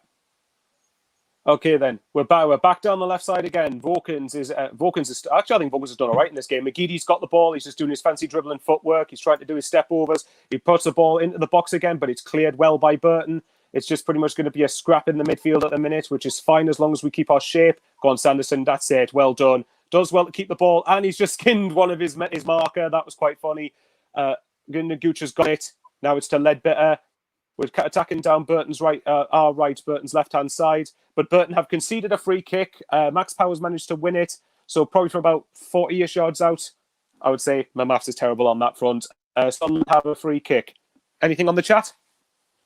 Chris Law says... quickly. Ledbetter's passed towards Gooch. And, okay, Ledbetter's going to put a ball in the box. Oh, it's way overhit. That's not going to reach anybody. But it's another corner to Sunderland. I'll let you talk, Phil. Well, there's a chance. Chris Law says we're not far off time with the Sky Sports notifications. Get in so he can watch and it not spoil it. We've already hit the 100 likes now. We like to get before half time, so thanks to you. But keep them coming. 193 on the stream. It's corner to Sunderland, whipped in, All in the and box over from to you. McGeady. Is it going to get to anybody? Headed over. It's loose in the box. O'Brien's managed to get it. It's 09. Ledbitter's tried another shot, but it's deflected once again by Burton. 09's just going to keep hold of the ball on the left, on the right hand side. He's going down the right wing, but he's managed to win Sunderland a throw in. 34 minutes gone. Burton Albion 0, Sunderland 2. Just very quickly on the chat, it is Doncaster 1, Hull 2 now, and John Bradbury says Wigan are winning apparently. So we'll keep our eye on that for you as well. Hang on, Wigan down 1 on the right wing. He's put a ball into the box. I was trying to get to Charlie White, not quite there though. Burton had just missed. Oh, hang on. Has something been given here? I think it's a free kick. There's just a bit of a coming together in the box. White's. Yeah, please. Right, yeah, it's definitely. White's just down for the 7 foot down at the moment. Just sort of. You're right now. Can we get in there, Michael? Go on. Wigan 1, Lincoln City 0. Although Lincoln have just equalised apparently, so it's now Wigan 1, Lincoln City 1 as well. So we got our hopes up just for a little while. 2-0 up now, Jack. More comfortable, surely. Yeah, definitely. If Burton somehow do find a way through, I can't see us dropping points here. I can't see Burton scoring more than one goal. I was slightly concerned that they might find a way through, get one goal, and would end up dropping points. But as well, I think they haven't responded to out of the goal. I think we've been on top of them slightly more since the second goal went in as well. So I'm confident in both the regard that we seem to be in control of the game more so. And even if they were to get a goal now, we've got that cushion of being 2 goals up, which is always brilliant. 2 great goals as well. Ledbitter and Gooch, both brilliant strikes, really accurately placed. I'm really pleased. Right. MK Dons has scored. Who do you think scored for MK Dons? It better not have been Will Grigg. It is. Will Grigg has scored for MK Dons. And again, it's probably better because if he gets a few goals before the end of the season, yes, he comes back. He might be worth more money. We might be able to cash in a couple of million for him and cut our losses. Yeah. So, Neil Patterson on the chat says, what a brilliant start. We are back in play. Burton on the ball. Michael, commentary, please. Yep. Back in Sunderland's half, it's launched forward. It's towards Luke O'Neill. I think he's going to let it run out for a goal kick, which he has successfully done so yet again. In play for 2 seconds. Anything on the chat? Yes, very quickly. Jono says Jack's shirt is older than he is, and that is true. It is much older than I am. This is from 1992. Yes, and if you don't know, it is Jack's 18th birthday today. So happy birthday to Jack. He's finally a man. What did you get for your birthday? Funnily enough, this is the laptop that I'm watching this game on right now. I've got a new phone as well. My old one was absolutely knackered, like my old phone. It's been knackered for a few months, so I was really pleased to get that as well. Right, Michael, over to you for the commentary.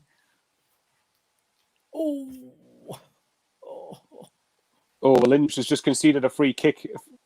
Let's see, whoever it is for Burton's down, but it's probably him. It's probably just him trying to milk. Actually, that's probably just him trying to milk a decision. The referee's card's in his pocket, and Lyndon Gooch has received. It's the 3rd Sunderland player in this half, I believe, to receive a yellow card following McGeady and 09. So we need to watch ourselves a little bit. We need to make sure we just don't keep giving silly free kicks away, because that's one thing I've been very critical of in recent weeks. But Burton is standing over this, so we're just outside the halfway line, waiting to see. Okay, then it stays structured. Okay, here we go. Launch ball. O'Nine's won there. He's won. It's cleared out towards Burton again, but it's Sunderland are dealing with it fairly well at the moment. White's managed to get the ball though. I tell you what, White's technical play has been great so far. O'Brien passes it towards McLaughlin, who's waiting to try and do an overlap. He's waiting to pass the ball forward. Is he going to? Yep. He's passed it to O'Brien, but O'Brien's just lost the ball, which is really not what we would need. Go on, Sunderland, win the ball. Burton are coming forward into our half. They're just waiting on the right-hand side towards I believe it's John Brayford, but I could be wrong. They're trying to do from the right hand side, from our left. Someone have given the ball away. Now Burton have given it away again. McGeady's managed to hold off 2 players to keep hold of the ball. O'Brien's managed to get it, but he's won us a free kick on the halfway line. Quickly on the chat, Aaron Fisher says it's 3-1 to Hull now. Doncaster 1, Hull 3. They're romping away down there. And that's a free kick to us. All right. 2-1 to Lincoln now, apparently, although Acacia's come back on and said 1-1. Of course it is. Well, it still says 1-1 on my scores here at the Sunderland's back in moment. play again anyway.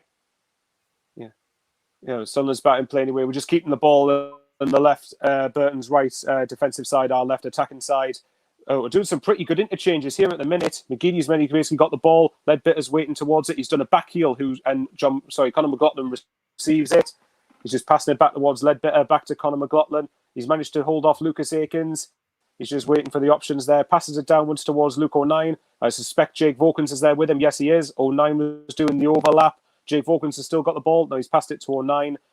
I think Jake Vokins is trying to do the same thing with the overlap, but he hasn't taken it. He's passed it towards Power. Bit of a missed hit pass, but O'Brien's managed to get it.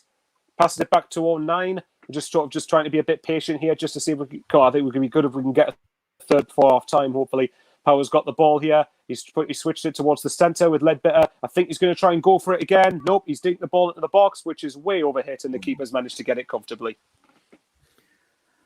Somebody in the chat said they should rest. Chris Law says rest McGeady at half time and bring Jones on. Hang on, Burton's got a good chance outside the penalty area, but it's been blocked. Sanderson, get rid of it. He's got rid of it. It's out for a throw into Burton. Don't forget, we've got over 200 people now watching the live stream. Don't forget, let's get these likes up. If you don't mind, it'll take you a second to hit the thumbs up. Still 2-0 to Sunderland down at the Pirelli Stadium. Sunderland Burton far too much room, and Burgess saved it. Sorry, Burton had a shot just about not far outside the penalty box, but Burgess equal to it. Jack, are you confident about your 2-0 prediction now? I am. The only thing I might be a little bit not confident about is that we end up making it more. Speaking of Wyke's going forward, but yeah, I'm confident that we'll win 100%. I think if anything, we might even add another one to it. Burton have just I wouldn't say they've collapsed, but they haven't. Their worst spell of the game, I think, has come since we've got that second goal for sure. Yeah, it could be a 3-0. Who predicted 3-0? Anybody? Oh, yes. Sorry, that would be me. Well done. Don't forget, you can ask Danny. Hashtag ask Danny. If you want to ask him anything, that's just come up on our screens there. Sure. Ask Danny a question.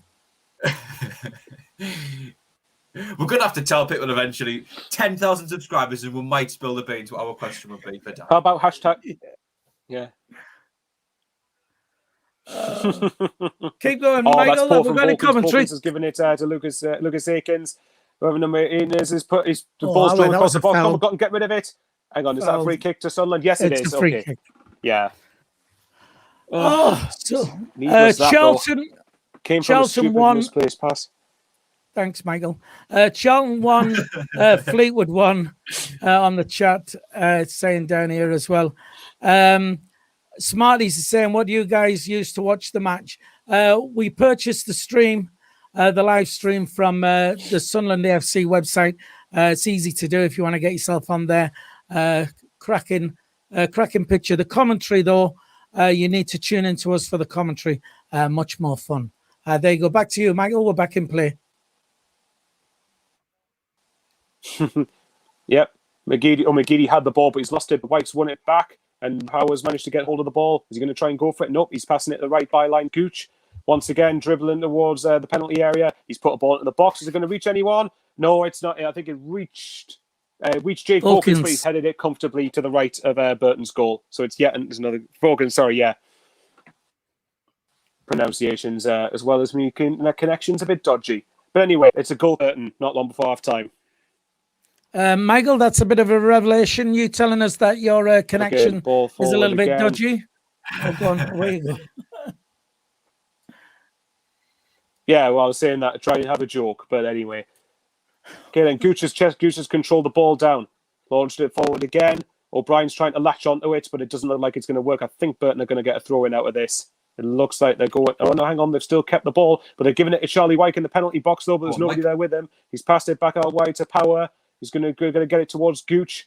O'Brien's received it. Power's just behind. Yep, he's got it again. Conor McLaughlin, not far outside the penalty box. He puts the ball in the box, but Burton managed to deal with it. Is anyone going to press this? O'Brien's kind of half pressing it, but we managed to win the ball back. I think at the minute we're looking comfortable-ish. That was the most comfortable to get for Sunderland. McGeady's trying to try and have a shot. Is he? Nope, he's going to pass it down the left towards Vorkin. Tackle for the ball, didn't get it, but McGeady used to win it. No, he hasn't.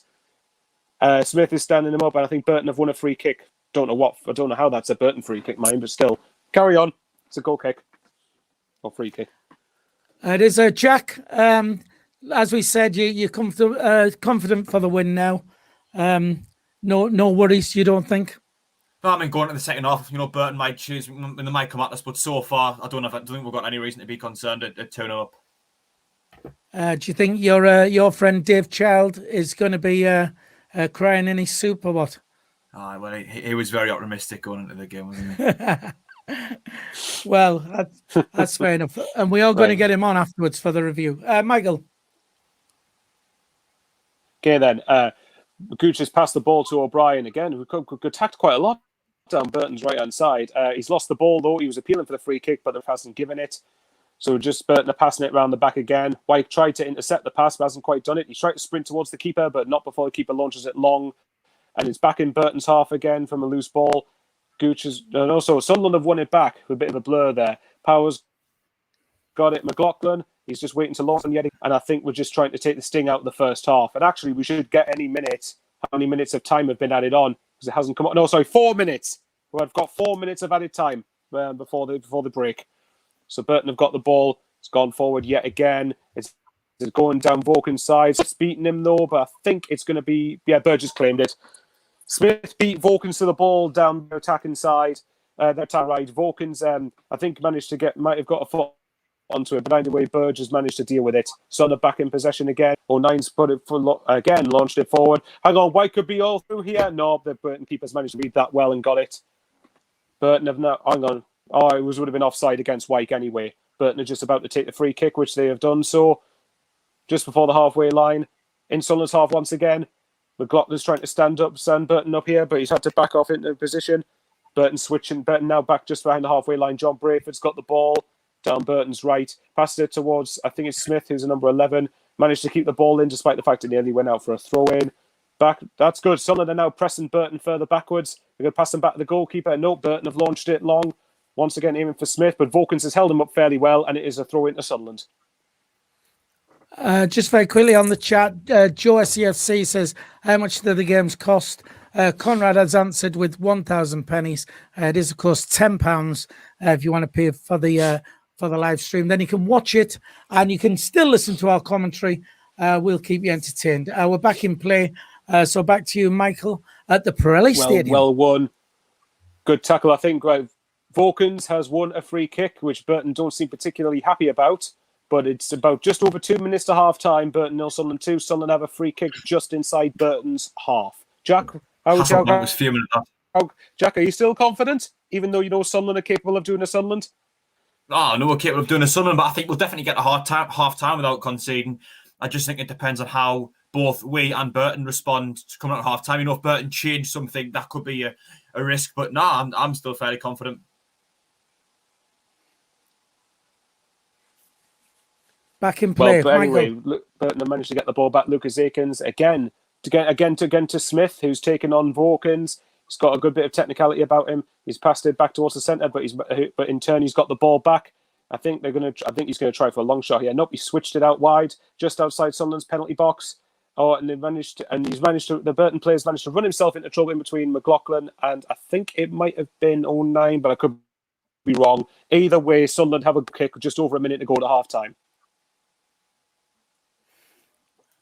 Still 3-1 to Hull City then. It is people are putting predictions in for the Sunderland score. A few were saying 4-0, a few were saying 3-0 down there. Will we get second half Sunderland out?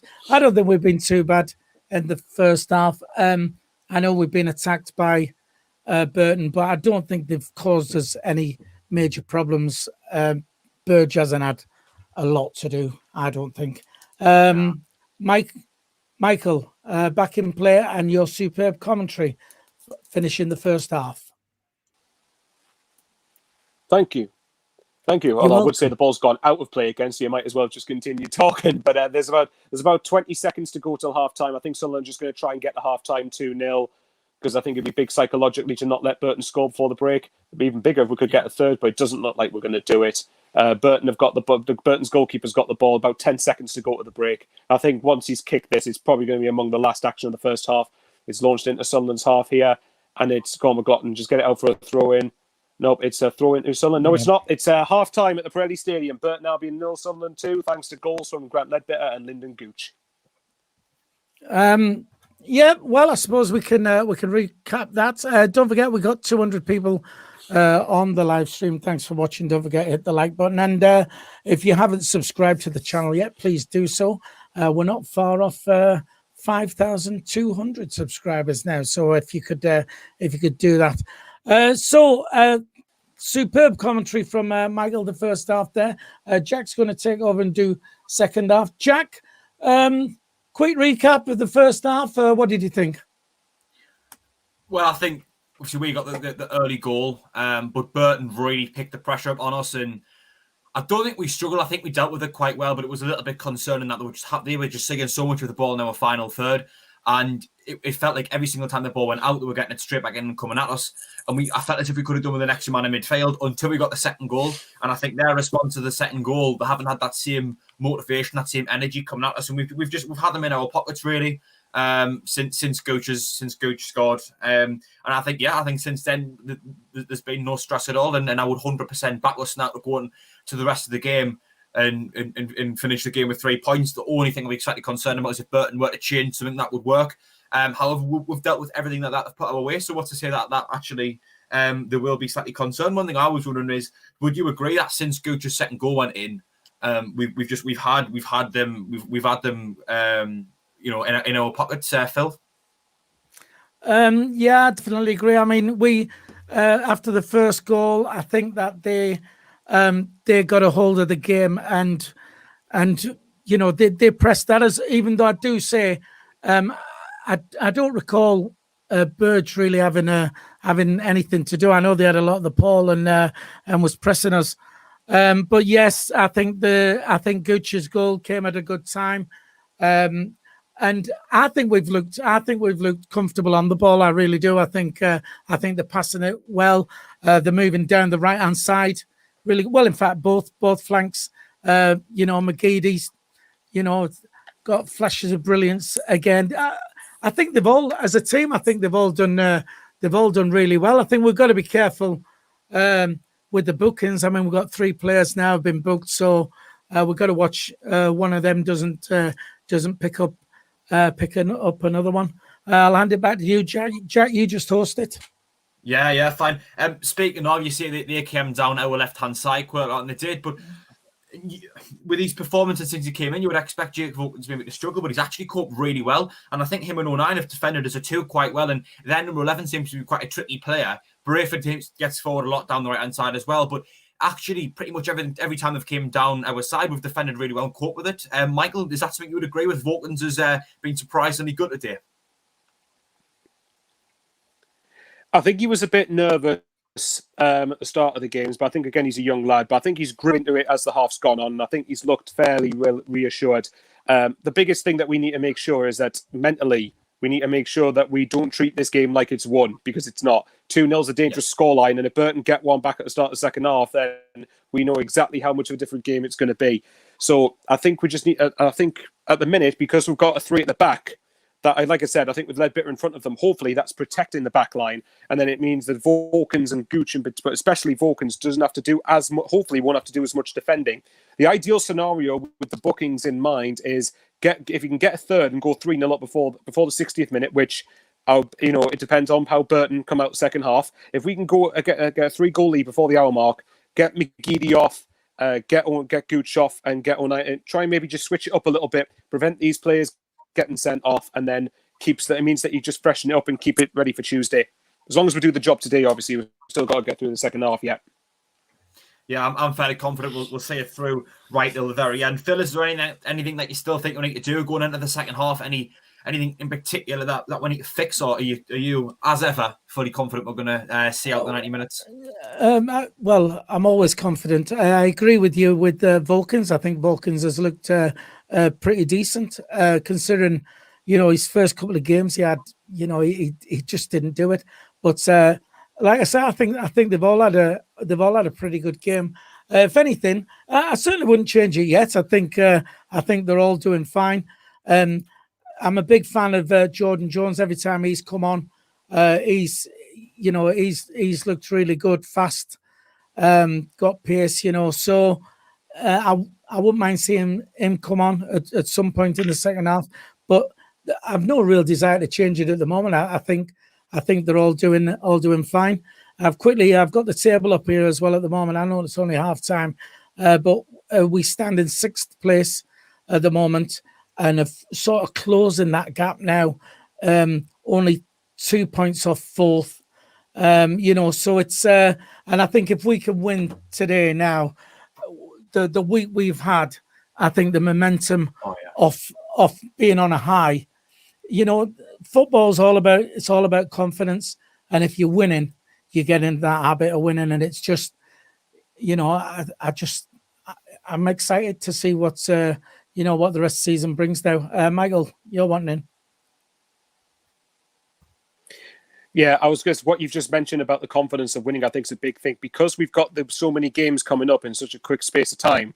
Sunderland, if they're very confident, when players are winning games, you want the next game to come around quickly. You want to keep building on it and keep getting a winning momentum and a winning rhythm and a winning run. And I think these games again, Sunderland still have to do it. If we approach these games the right way, see out today, and then approach games coming up with the same mentality, then if we keep on winning, having so many fixtures could be a good thing. Obviously, we don't have to use our squad effect.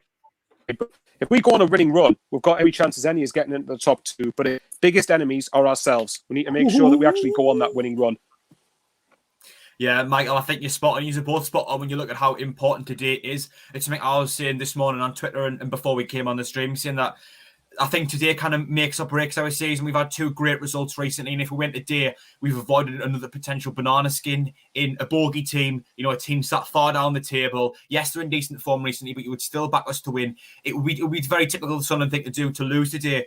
And I think, I was putting a lot of importance on today's result, and I think if we win, it's that third win. I know we won on penalties on Wednesday night, but it's a 3rd win in a row, and it just confidence breeds confidence, positivity breeds positivity, and I think the more games we win, the more confident we get in ourselves, especially with us actually having to change system as well, and yet we still win. It just adds that we're getting in a rhythm. I'm just having a look at our next few fixtures there. So we've got Fleetwood and Crewe, followed by Swindon, Rochdale, and Portsmouth. Following that, Tranmere Rovers at Wembley, obviously, Accrington Stanley, Bristol. So we've got a lot of winnable games. I mean, Fleetwood and Crewe, you would expect us to win both of them. Swindon, you would expect us to beat them. Yes, yeah, we're going to see, Phil. We know you're happy. We then have Rochdale, Portsmouth and Tranmere, then Accrington. So we've probably got 4 winnable games there, and Fleetwood, Crewe, Swindon, Rochdale coming up. And I think if we see out today and get a good result, especially with actually weathering the storm as we have done, we go into that run of games with a real great confidence. And I think when a team is confident and they're on a good run, they're more or less unstoppable. Obviously, we're about to change formation today. What do you make of the formation, but in particular the back 3, Michael?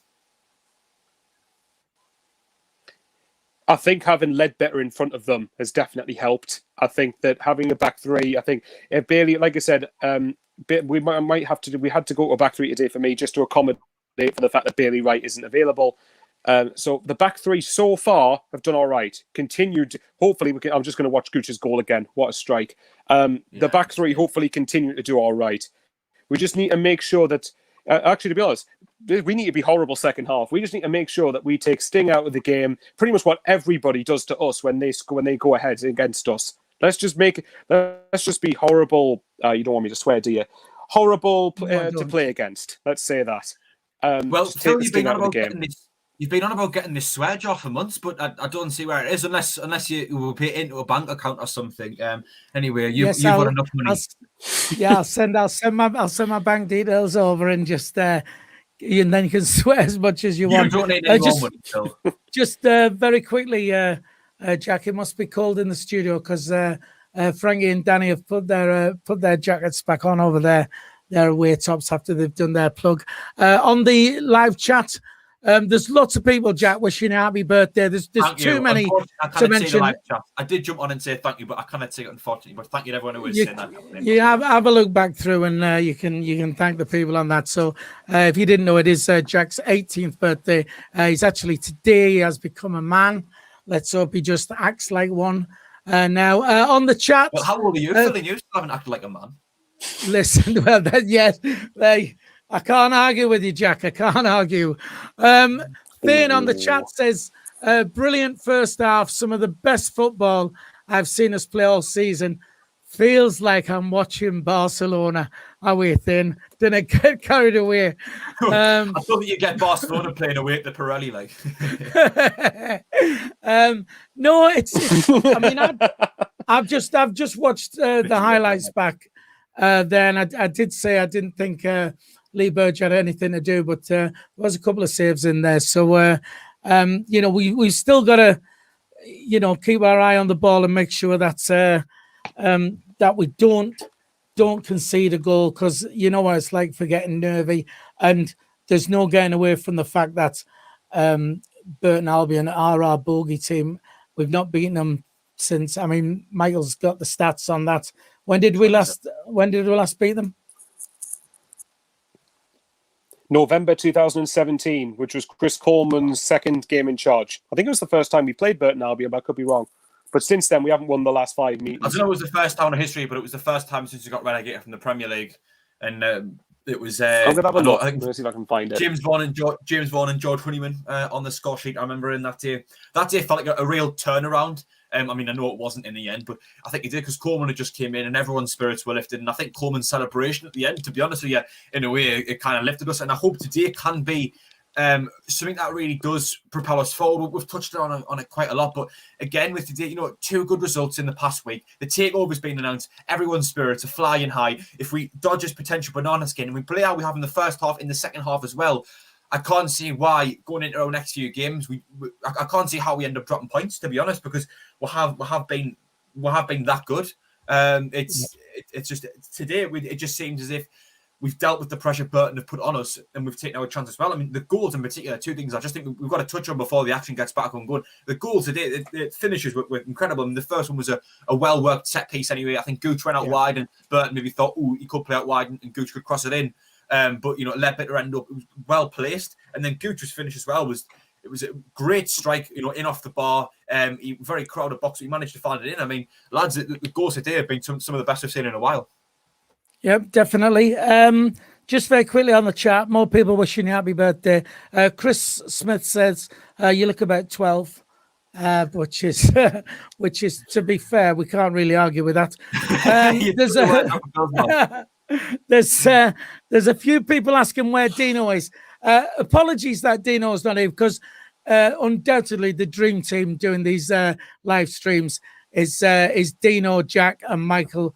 They do an absolutely superb job. I do apologise that I'm here bringing it all down, but Dino is working. You bring the average age up, though, Phil. Yes, something like that. Conrad, you get back in your box, will you? Conrad has said Dino is being an Amazon W, whatever that means. So Dino is actually working today. So, and we was hoping to get him on, but he's not got finished in time. But he will be back on the next one. So apologies for having a look at my ugly mug. But I'm sure Jack and Michael will give you superb commentary anyway. Back to you, Jack.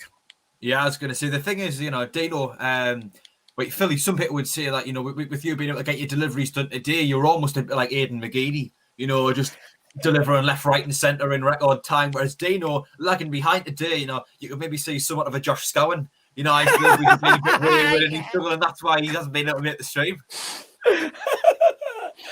Yeah, to be fair. And Karen, my The wife, banter was is real. Karen, my wife, was Charlie White as well, because I would deliver the parcel to her and she would bang straight in the front door. In it went. Perfect delivery from my gorgeous wife. There you go. What was that? I thought you preferred them in the back door, Phil. Oh, right. Are you saying pack bang that straight in. through the front door? Is that a typical Hermes thing, like? No, Yes, Michael. Michael. Over the fence normally, isn't it? Behave yourself. We are top couriers. And hello to all our customers. All our customers who watch this live stream. There's quite a few on there in the Hastings Hill, Grindon, and Tunstall areas. So thanks to you a lot for tuning in. Don't forget, of course, it is half time. We're about to start soon. But once again, we want to say a massive congratulations to Terry, the Mad Mistake, as it 10,000 subscribers while he's been on air today. Once again, round of applause to Terry. Superb, top guy. And if you haven't subscribed to his channel, go and do so. Although make sure you subscribe to us first, because we need them more than he does. But sound absolutely top bloke, massive Sunderland fan. The Mad Mistake. Check out his channel. And is he drunk when he's streamed by any chance? Oh, probably. Don't forget, of course, if you're still watching, over 200 people on our stream. 149 likes. It'll take you a second, especially why we haven't kicked off yet, just to hit the thumbs up. We like to get to 200 likes by the end of the game, but why don't we push it and see if we can get 300? That would be nice. Jack, are you going to commentate second half then? And you can hand it to me, and Michael will try and do the Philly-in bits for you. Yeah, you should be good at that, Philly. Hey, boom! I had a little look on the live chat very quickly, and oh god, I think I've lost. I will just quickly say for Jack, actually, that I said I would research. I said I would research Burton v Sunderland head to head. We have only played 6 games against each other. We've won 1, drawn 2, lost 3 before today. There you go. There you go. It was Ziploc 9000. Unfortunately, I haven't been able to see much of the live chat, but he did say 18 years old and he's already doing dad jokes. I'm getting a bit of a reputation now, I think. Anyway, we're about to kick off. Burton Albion back off. They are kicking left to right as Burton Albion in the yellow strips get us kicked back off, and it's a long ball punted upfield towards our right-hand side, their left-hand side, as they have the ball out on the left-hand side. No number 16 for Burton Albion. Ledbetter with the strong tackle, but Burton regain the ball straight away. They move it forward. Burton striker out wide now to the left-hand side, comes back inside. Number 28 for Burton, looks as if he's the left-back. Looks to switch the play. Out to number 11 on the right-hand side. He's been causing most of our problems so far. Vulcan's done okay with him, though. Brayford, the right-back, goes inside, and ball finds number 28 for Burton in the middle of the park. Finds player who looks to be their left midfielder. Anyway, goes back to the goalkeeper, Burton Albion's goalkeeper. Forgot his name. Don't know any of the players' names, I won't lie. As the ball gets put upfield, Dion Sanderson wins the header for Sunderland. It's taken down now by number 18 for Burton, who has a strike, but Conor McLaughlin able to block it and is out for a Burton Albion corner, it seems. Philly, anything on the live chat? Not on the live chat, but on our private chat. Conrad's been in touch. We're just 9 subscribers off 5,200. So if you haven't subscribed, just do so if you don't mind. And let's get that up to 5-2 as quick as we can. Yeah. Back to you, Jack. Yeah, we're back in play as Conor McLaughlin is wrestling with the Burton Albion player trying to win the ball. Conor McLaughlin gets a foot on it and it goes out. And similarly in the first half, when Michael was commentating, as soon as I said Philly over the live chat, we got straight back in play, but he didn't miss much, unfortunately. As the Burton Albion player goes to retrieve the ball to take a corner. Hopefully we can just deal with this nicely. It'd be nice to have some pace for when we're defending these corners to hit them on the break as the ball is swung in right-footed. O'Brien, I believe that was when the flick on, comes back at us. O'Brien again heads it clear, only as far as Burton Albion, the next Burton Albion, number 11, who finds himself out on the left-hand side as opposed to the right-hand side where he's been normally playing. Long ball punted upfield, looking for the run of Burton Albion's over 10, but it goes out for a Sunderland goal kick. Philly, is there anything on the live chat this time? Apparently, does the Gypsy Warrior says, does Wyke have a Will Grigg poster. No, I think Will Grigg has probably got a Wyke poster down there, is what I would say. Thoughts on how we've started? Michael, and that to Michael. Well, Burton have came out and done what I expected them to do. I suspect Hasselbank's probably just got into them a bit at half time. But we just keep it at 2-0 as long as possible. Just literally take the sting out of the game, try and get a third, but fingers crossed we get the win either way.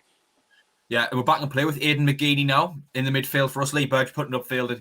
Got bounced around a few times, but we've retrieved the ball. 09 goes out wide to the left where he finds Lebbett. The ball goes back to 09, who plays to Dion Sanderson, who appears to be the central of the three, or at the very least he has been the middle of the three centre-backs today. Back out wide on the left-hand side, Luke 09 pings it forward, looking for the run of Jake Vokins, who he has found out on the left-hand side. Brayford goes up to cover. He goes inside to Charlie Wyke, who tried to direct a shot towards goal, but he did miss. Ball finds Max Power from distance, who went a strike, but the ball went a few yards wide. Yeah, cross came in there. Wyke tried to kind of nod at goals with his right foot, but it just kind of went over his foot in the end. Ball ended up falling to Power, who hit a shot, just went a few yards wide.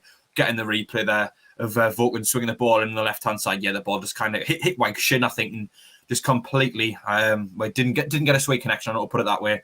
As we're back in play, though, Burton Albion on the counter-attack. Conor McLaughlin quick dispossessed him.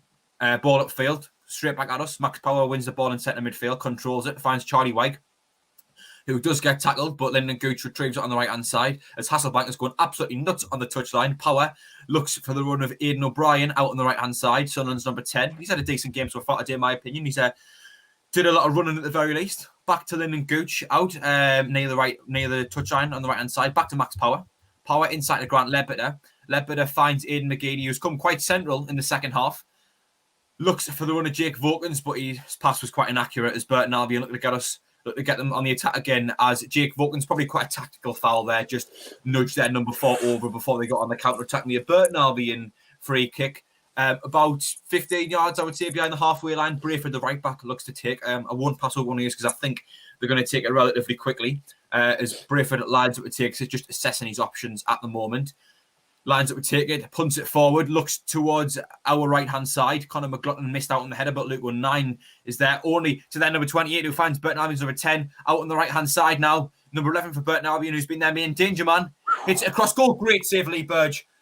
Flicked it onto the bar and it is out for a corner. Lads, are we all a bit concerned, or you think we're managing this well, Philly? They've started well, come out, fired up. Burton, superb save there. Lee Burge on the crossbar. Back to you, Jack. We're in play. Yeah, the corner is about to be swung in now, as it has done. Right-footed, quite a heavy ball in. Header comes back. O'Brien again with the header out. Aidan McGeady picks the ball up out on the left-hand side, knocks it back to Luke 9. Left-footed clearance. Ball goes into the Burton Albion stand, however, and they will look to get us going again as their player jumps into the empty stand. Got a people from Burton in the stand, it seems. Sat on the terraces as Burton Albion get us going again. Charlie Wyke intercepting there. Intercepting a misplaced Burton pass. He is fouled and the referee gives us a free kick out on the left-hand side. The referee brings over the Burton Albion right back. I think the Burton Albion right back misplaced the pass. Wyke got in the way of it and he went to make a tactical foul. The referee looks as if he's about to give him a yellow card. Just very quickly, Jack. Peterborough have gone 2-0 up. They're winning. And Accrington Stanley are winning 1-0. We're back down to 7th. Back to you, Jack. Yeah, I can imagine we're about to get going. Yeah, so Wyke intercepted the pass from their right back, and he went to get going, and he just came and tripped him from behind. Really, Wyke did go down holding his knee. I think he was milking it just a little bit, but I believe the referee has given a yellow card. The stream went off as he was talking to him, but I could see a yellow card in his hands. So I assume that's what he's doing. And the referee goes to count the wall now for Burton Albion. Looks as if they only have one man in the wall. If that Grant Lebbett stood over this free kick out on the left-hand side, about 10 yards maybe, 10 to 15 yards over the halfway line inside Burton's half, that is. He's got Aidan McGeady and I believe Aidan O'Brien just off the side of him. You probably look for swinging in the box though. He plays a shot to Max Power. Sorry, that's who it was. Back to Grant Lebbett out on the left-hand side still. Upwards towards Aidan McGeady out on the touchline. Back to Grant Lebbett. Didn't swing the ball interesting enough as the ball finds Jake Vokins just inside our own half now. plays it out towards the right as number 16 wins the header and Conor McLaughlin went down, but nothing given, and I think rightly so, as the goalkeeper retrieves the ball. I'm sure Burton will be quick to come straight back at us because they don't seem to waste any time in terms of stoppages in play or when the goalkeeper picks the ball up. Unfortunately, I'm getting showed a replay, so if Burton do get on the attack, I won't see it late. And speaking of, yes, they have. Conor McLaughlin wins the header, goes into Burton Albion's midfielders. Number 28 picks it up, finds number 11 on the right-hand side, Burton Albion's main danger man. Jake Vokins isn't able to block the cross, but Luke O'Nien heads it straight out. Aidan McGeady picks it up in our own box. A little bit of trickery, maybe not in there, though. Clears it. He did well, though. Looks for the runner, Charlie Wyke, who believes he was fouled, and the referee hasn't stopped the game. Burton Albion coming straight at us now. Again with number 11. He really seems to be the main outlet, but Aidan McGeady dropping in quite defensively now. I think potentially being a bit of change in formation, or at the very least, Aidan McGeady's dropping right back as number 10 for Burton Albion out on the right-hand side, knocks it back to Brayford into number 11, the main danger man. Goes inside, number 18 for Burton Albion inside the penalty box, and it's out for a Sunderland goal kick. Michael, how would you assess the first kind of 8 minutes since you came back? Well, obviously we've had to weather a bit of a storm, which was expected. I did think Burton would be coming back out at us. I was a little bit annoyed at McGeady there when he's trying to do the spins and tricks and turns in our own penalty area. That's not the place to try and be fancy, but thankfully we've got away with it. But just keep managing the game, keep it simple, don't be rash, don't be erratic, and maybe try and bring a few players on just to keep fresh legs. Just manage for Tuesday. Michael, don't be erotic. Mm-hmm. What's all that about? You just got to do that. But we're back in play, so less of the dirty jokes, Phil. As Jake Vokins picks the ball up on the left-hand side, and the ball finds Charlie Wyke now. Wyke looking to get it over on the right-hand side, which he does do. Lyndon Gooch playing right wing back as he looks to cut inside as Conor McLaughlin goes on the overlap, looks for the run of Aidan O'Brien, who'll do well if he gets there. Unfortunately, he can't, and there's a few fisticuffs there. O'Brien and Burton Albion's and O'Brien's been pushed over the advertising board by the Burton players. This is not going well. Max Power being restrained now. Dion Sanderson trying to settle things down, I believe.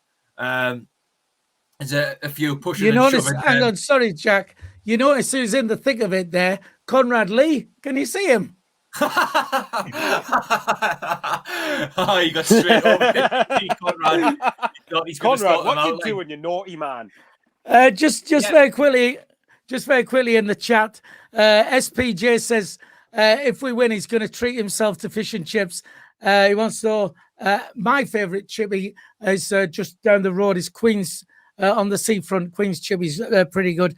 If you know a good chippy though, just stick it in the chat for SPJ, and I'm sure he can. Mind, not in lockdown, you're not allowed to travel to your favourite chippy. Just go to the one on the doorstep. Red card, Jack. To Burton Albion's number 16. Yes. I'll look up who that is if I can do.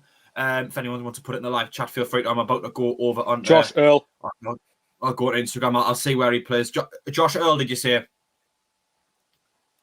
Yeah. So Earl. So what happened essentially? I believe so. Hang on. It's their number 16 for pushing. He's on loan from Preston until the end of the season. Aidan O'Brien and the Burton Albion defender were going shoulder to shoulder. I did think O'Brien did push him a little bit after the ball went out, but in all fairness, I think it was just his momentum. He was running too. It's a yellow. Aidan O'Brien's showing a yellow card, and then the two of them started pushing each other afterwards. I think O'Brien wasn't happy as well as the Burton Albion defender, and then Earl comes over and pushes O'Brien over the advertising board, and from there it all kind of kicked off. And that's why. Conrad started giving the nod to Max Power. But yeah, a red card now. If I was confident before, I'm very, very. We're in cruise control now. Well, Jack, sorry, I'm going to change my prediction from to 7-0 now. Because Conrad got involved with some action. Yeah, Conrad's fault. Conrad's fault. Always Conrad's fault. We weren't about to get back in action, but I believe it is the fourth official is having a word with the referee here, who brings over. I think that's Jamie McAllister, Sunderland's assistant, as well as Lee Johnson, and the referee's having a word with them. So the fourth official's clearly picked up on something, and I believe Jamie McAllister or Lee Johnson, one of the two, McAllister's our assistant, has been shown the yellow card. I think it was McAllister's been shown the yellow card as well. So clearly they were giving the referee a bit of stick. for that decision. But yeah, with a red card, I can't see Burton Albion getting any way back into this game now. Does anyone know where Earl plays? I think he's a defender. That makes it rather interesting, though. We might find even more space going forward. He is. He's a defender who's on. He's a defender who's on loan from Preston until the end of the season. I think he could be a left back, but I might be wrong on that. Yeah, so back in play now. Max Power knocks it back to Lee Burge in goal inside his own box. Passes it over to Luke O'Nien at left centre back. It's back to Lee Burge. He's got a few options. Finds Dion Sanderson, who's just sat on the edge of our box now. Burton Albion haven't got that same high press that they had in the first half and the first kind of 10 minutes of the second half. I've noticed the ball goes up to Aidan O'Brien there, the man who was at the heart of all the action before, and it's out for a Sunderland throw-in, which I would imagine will look to take fairly quickly. No, is O'Brien jogs over to the ball, only to jog the other way and make a Burton Albion player go get it. Michael, how confident are you now that we play 10 men?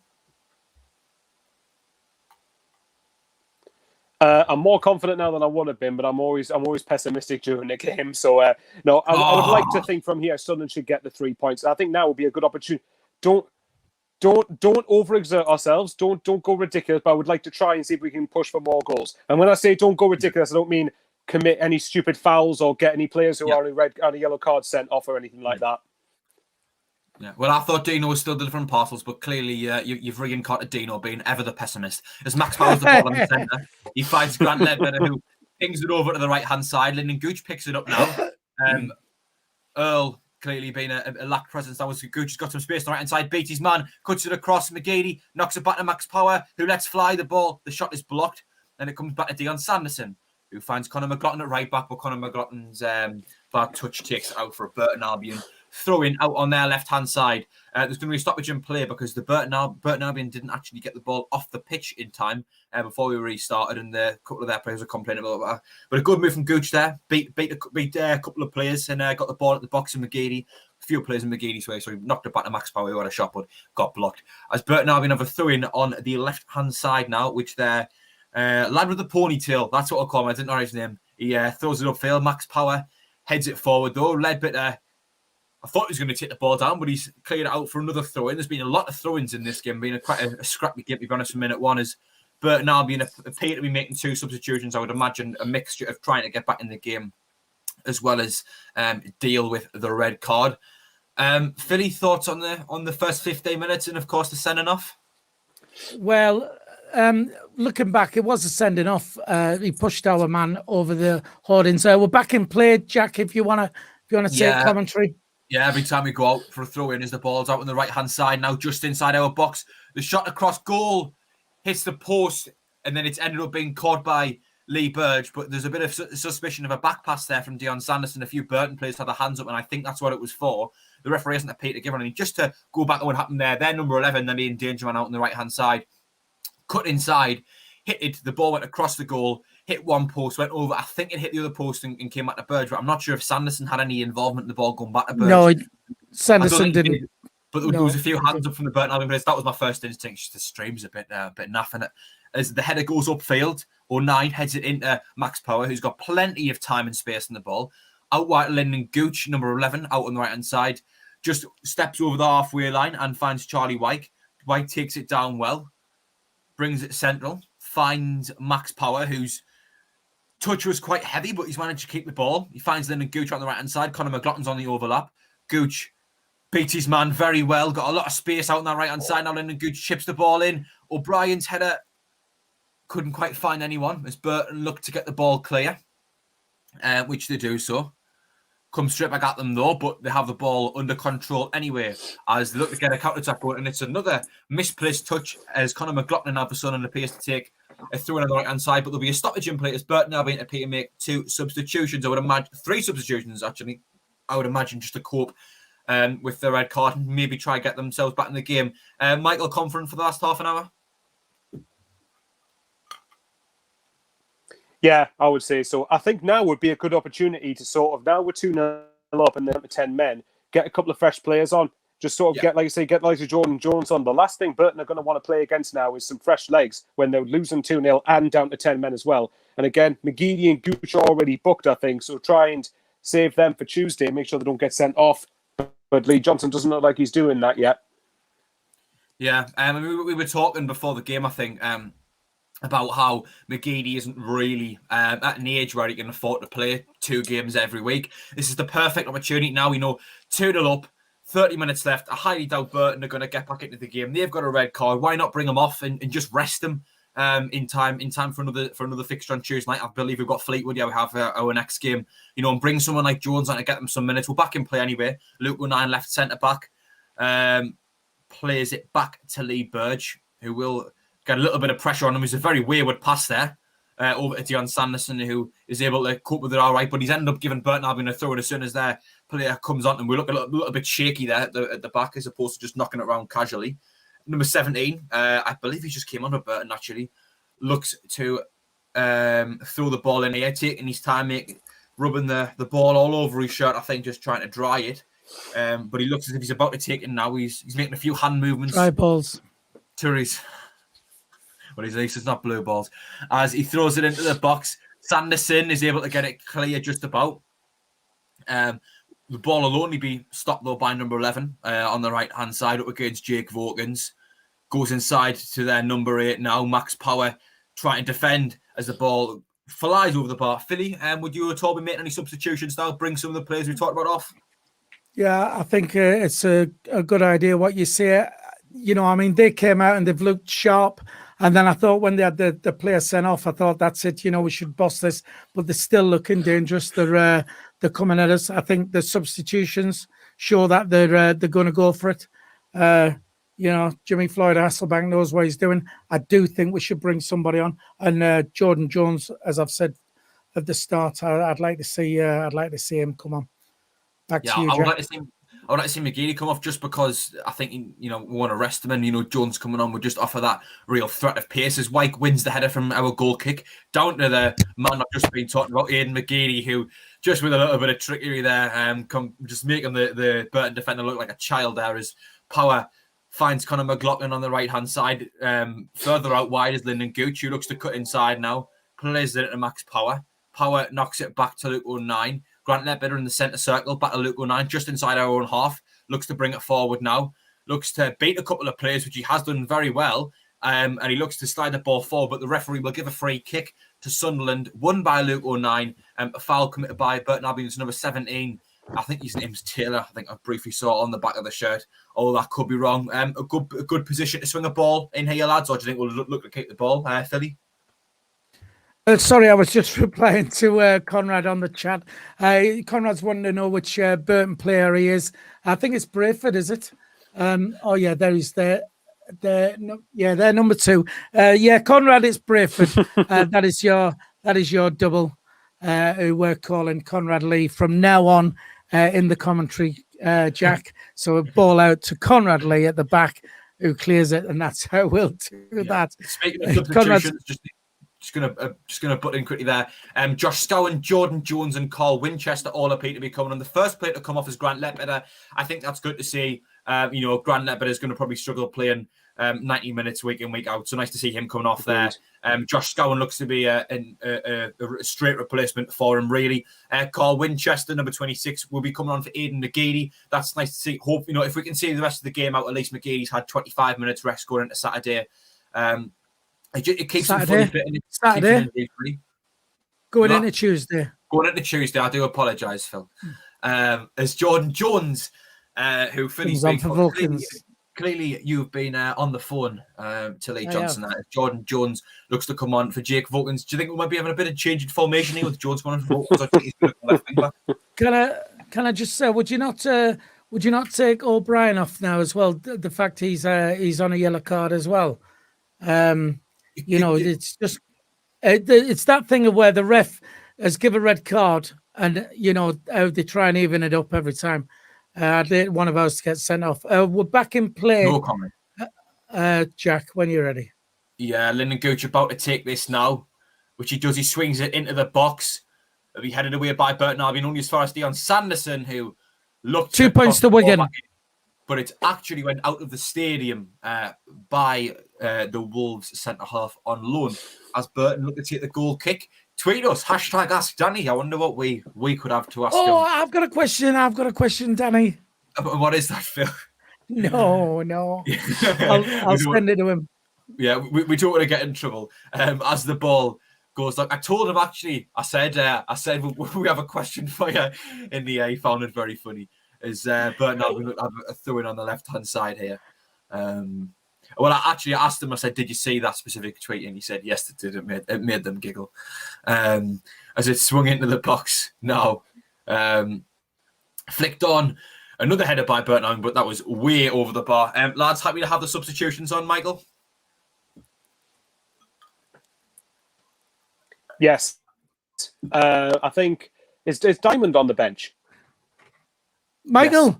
Yeah, okay. I think I'll probably again either take O'Brien or Gooch off because again both of them have been booked. So, Michael, have you kicked off the second half yet? You're that far behind. Hello, boys. Easily, longer but cheeky bugger. Right, You're phrasing. Right, back to you, Jack. Yeah, hang on. I'll refresh again. Out on the left-hand side as Burton look to get the ball forward. There's a clash of heads there, but it goes out for throw-in. Referee doesn't appear to have given anything. As unfortunately, our female viewers might drop slightly as Michael has just left us for a brief moment, maybe to restart. He said, "Did you notice he had a nice new haircut, Phil?" It was Conor McLaughlin knocks it back to Dion Sanderson. He better not have went to the barbers and been breaking lockdown rules. Luke O'Nien at centre back very confidently takes a pass to Burton Albion striker, knocks it over to Conor McLaughlin. I think we might have reverted to a back four. Actually, it seems. As Max Power has the ball now. More on that maybe later. Max Power looks to whack it forward, which it'll go out for a Burton goal kick if the keeper doesn't keep it in, which he does. Burton goalkeeper now, bringing the ball upfield, looking to clear it long. White goes over to make him hurry up, which he does do. Sanderson wins the header. Out for a Burton Albion through. And yeah, it seems as if we went to a four-back now. Sanderson and O'Nien as the two centre-backs and someone out left-back potentially, or maybe not, or O'Nien at left-back and Power at right-back rather with McLaughlin and Sanderson centre-backs. Do you think we'll went back to a back four? Hang on, we're back in play. I'll go to you in a moment. As the ball goes into the box, Luke O'Nien athletically leaps and wins the header. Power sticking his head in there and winning us a free kick, actually high foot by the Burton player. Phil, do you think we went to a back four? Conor McLaughlin right back, Luke O'Nien left back. Conor McLaughlin right centre back, Max Power right back, Luke O'Nien left back. Jack, if that's what you say, I'll take your word for it. My eyes are not what they used to be. Substitution for Burton Albion, their number 33. 33 is coming on. Who happens to be Lucas Aikens, their main threat going forward, I believe, as it came off for Mike Fondop, whoever he is. It's a rather amusing surname. Well, I'm rather fond of him. I've never even heard of him before. No, I haven't either. Right, Michael's on his way back just for the ladies. Get ready, girls. Our female viewers. Here he comes. As Bird super sexy bows. As Bird launched the ball off field, but it was caught by the Burton Albion goalkeeper. Luke O'Nien wins the header there. Winchester wins the flick on. Nice to see Winchester back in the team, actually. CONRAD Lee launches it forward. It's stopped by Josh Scowen, though. Scowen knocks it back to Conor McLaughlin as Max Power turns his man very well, keeping the ball nice and simply there. Finds Carl Winchester, his central midfield partner, Dion Sanderson now. Dion Sanderson looks to get it forward, but again, over the top of Burton's defence now. Strikers on chasing it down. I think we're quite happy, to be honest with you, to just kind of keep clearing the ball, and we aren't looking to create much. We aren't committing too much in the final third, and that's a good thing to say when you're 2-0 up with an extra man. As Luke O'Nien does commit a little bit going forward, knocks it back to his mate Conor McLaughlin, who plays it over the top to Charlie Wyke, whose touch didn't serve him brilliantly, but it'll be out for a Sunderland corner. Michael, I don't know if you've picked on this. Do you think we've went to a back four? It wouldn't surprise me because if Vokins has, but then again, if Vokins has come off, then who would the back four be then? McLaughlin and Sanderson as the centre backs. Luke O'Nien as a left back, and Power as a right back. Power. Oh, okay. I'll let you call. There's a corner.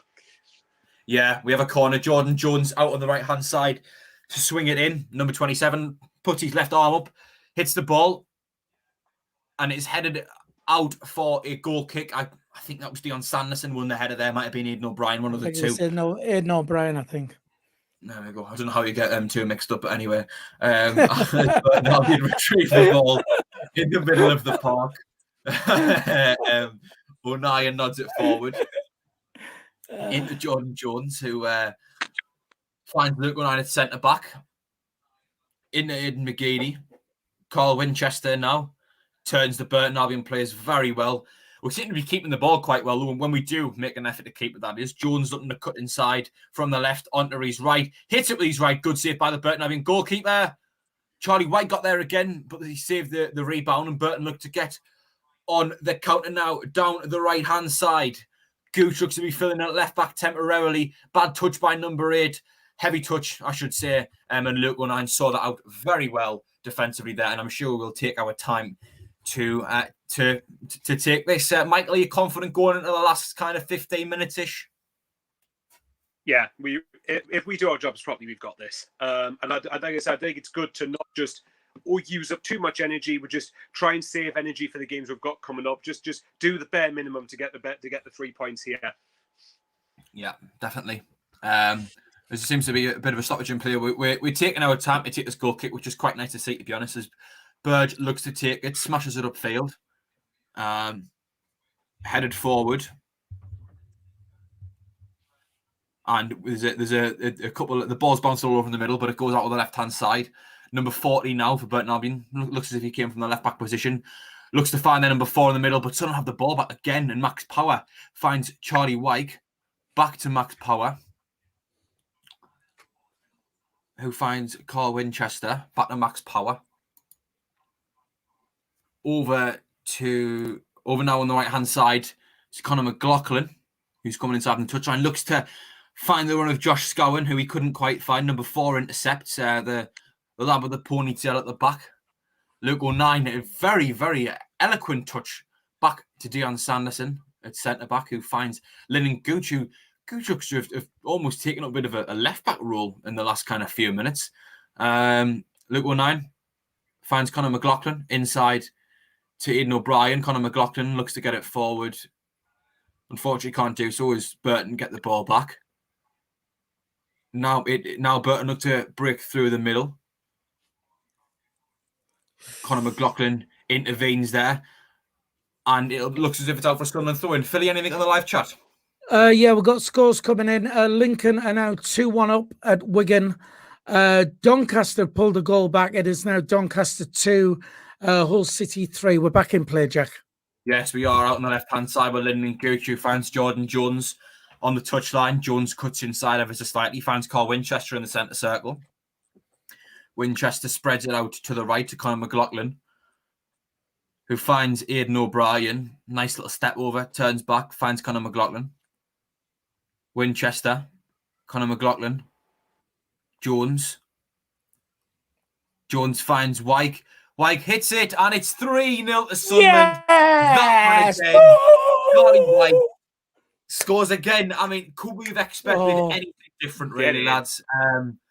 I'm sure we'll get the replay and we can talk about the goal a bit more. Yeah, as Jones had the ball in the centre, he slips into White, who's just inside the box, just turns and hits it at the same time. And he knew as soon as he hit that it was in off the post, in off the far post, I should say. It's just the way he turns after he scores. You can see the confidence just oozing through the lad. He kind of stopped scoring goals. Philly, looks at your 3-0 predictions on then. Could well be. It's Wyke again. I mean, there's no stopping the guy, and fair play to him, because we well, not you, Jack, but us on SAFC Fan TV knocked the lad at the start of the season, but he's well and truly he's proven us wrong. So yeah, 3-0 looks good. I'm happy with that. Just keep it like that. 218 on the stream, 171 likes. We would like to get to 200 by the end. Please hit the thumbs up, give us a like. And we're back in play. Jack, with the commentary, please. Yeah, as Max Power played it over at Lyndon Gooch, and Gooch plays a left-footed ball forward to Charlie Wyke out on the left-hand side. Wyke trying to win a throw-in, which he does do. We really are taking our time here now. I noticed it was a bit time wasting going on just when you were talking there, Phil. As 09 throws it back to Max Power inside to Carl Winchester. Winchester into Josh Scowen. Scowen looks for the run of Conor McLaughlin, who he couldn't quite find. But no, I said the exact same thing about White, to be honest. At the start of the season, I think everyone was slating him. Really, speaking of White, he is coming off now for Jack Diamond for the final about 12 and a half minutes plus out of time. I think everyone slated White at the start of the season, myself included, and it was irritating as like Parkinson kept playing him every single game and not giving anyone else a chance up front. But he's found his form this season, and he's got even better under Lee Johnson. Even before Johnson came in, he was in decent form, but he's went another level under Johnson, and I think he very well could finish top scorer. Sorry, Jack. Michael, can you put your earphones in again, please, mate?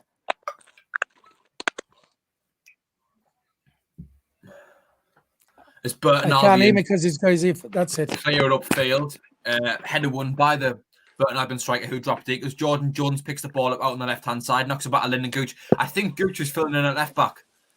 Gooch, right-footed ball, looking for Jack Diamond.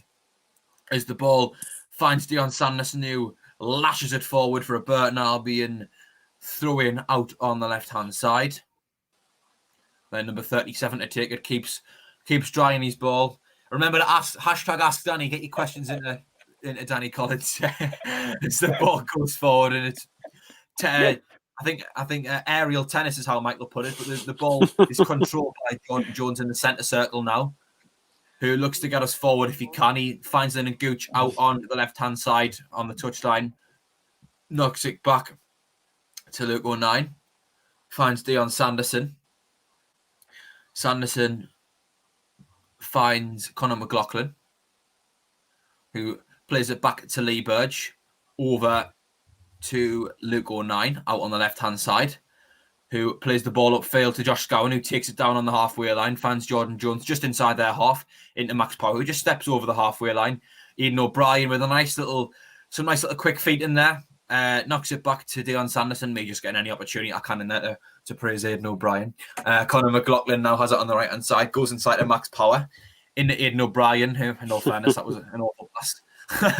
But we managed to get the ball back. Jack Diamond out on the right-hand side, coming in from the touchline. Loses the ball, unfortunately. I think he was trying to do too much there, really. Aidan O'Brien retrieves the ball, comes quite deep, starting to come towards our goal. Conor McLaughlin has it now.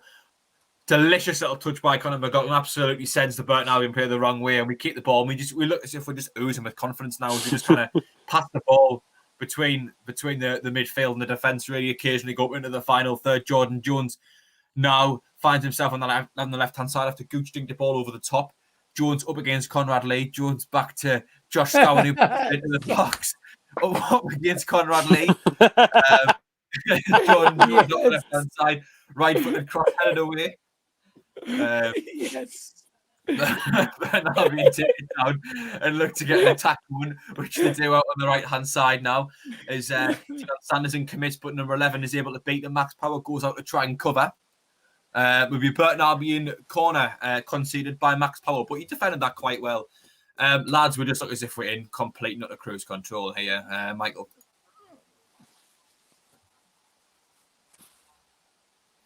Yeah, definitely. It's just about seeing the game out now, isn't it? Don't use up too much energy.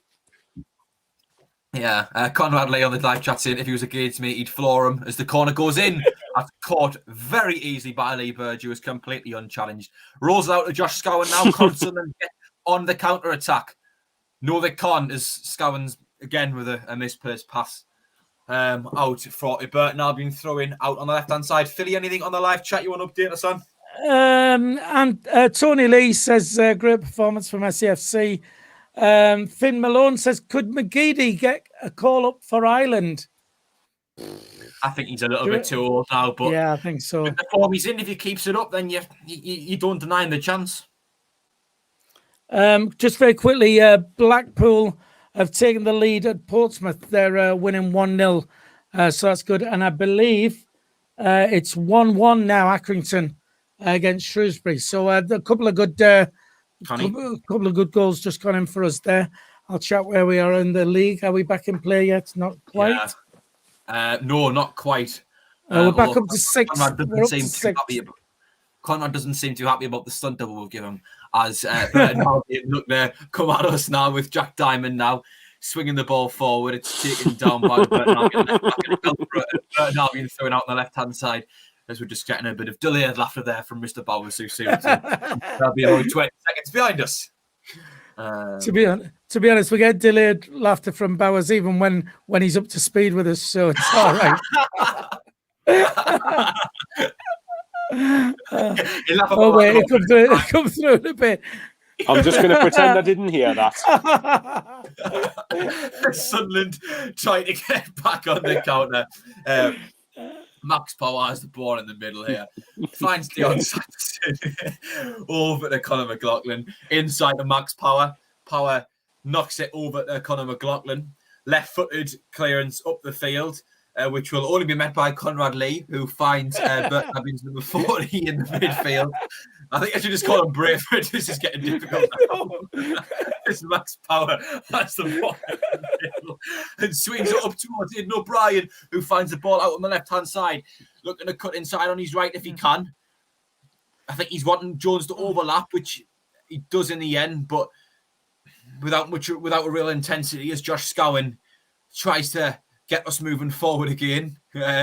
Number 17 is able to retrieve the ball and clear it upfield, only as far as Lyndon Gooch, who picks the ball up comfortably and finds Max Power, who's got plenty of space and time, out on the left now to Jordan Jones.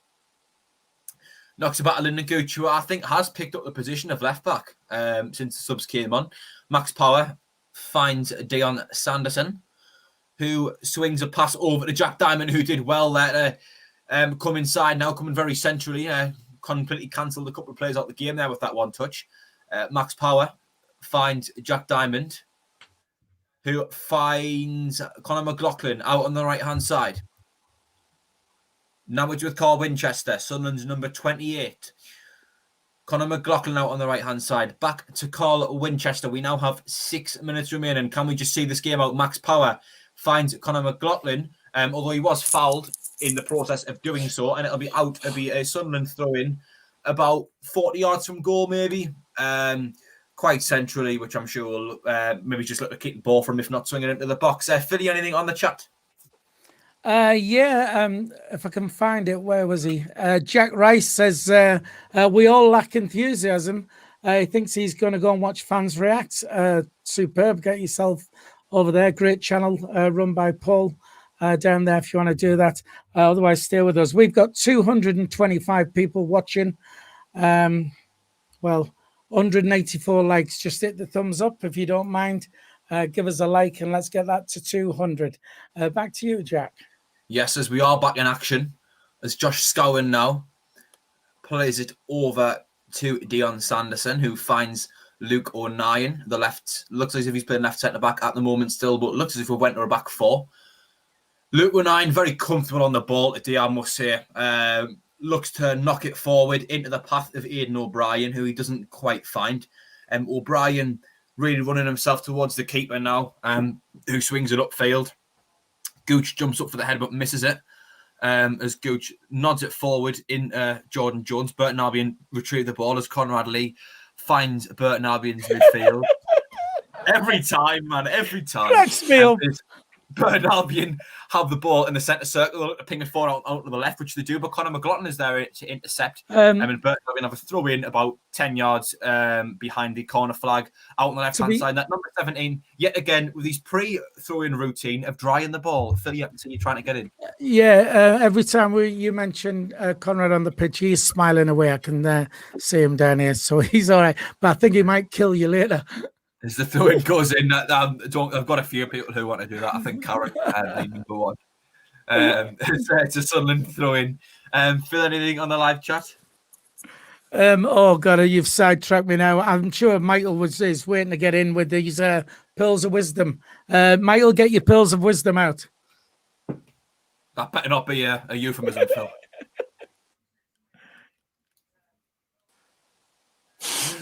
What, with my delayed punditry? Something like that. Poor Just CONRAD. CONRAD needs to come off the pitch here. He needs to have a rest ahead of Tuesday. As the ball is swung forward, good header won by the Burton Albion defender, but Luke O'Nien just nods it into the path of Jordan Jones. Scowen knocks it back to Luke O'Nien, out on the left-hand side. Absolutely no pressure from the Burton Albion forward, just leisurely taking his time into Josh Scowen. Just lackadaisical this now. We just in cruise control, and we look as if we're completely, as cool as ice.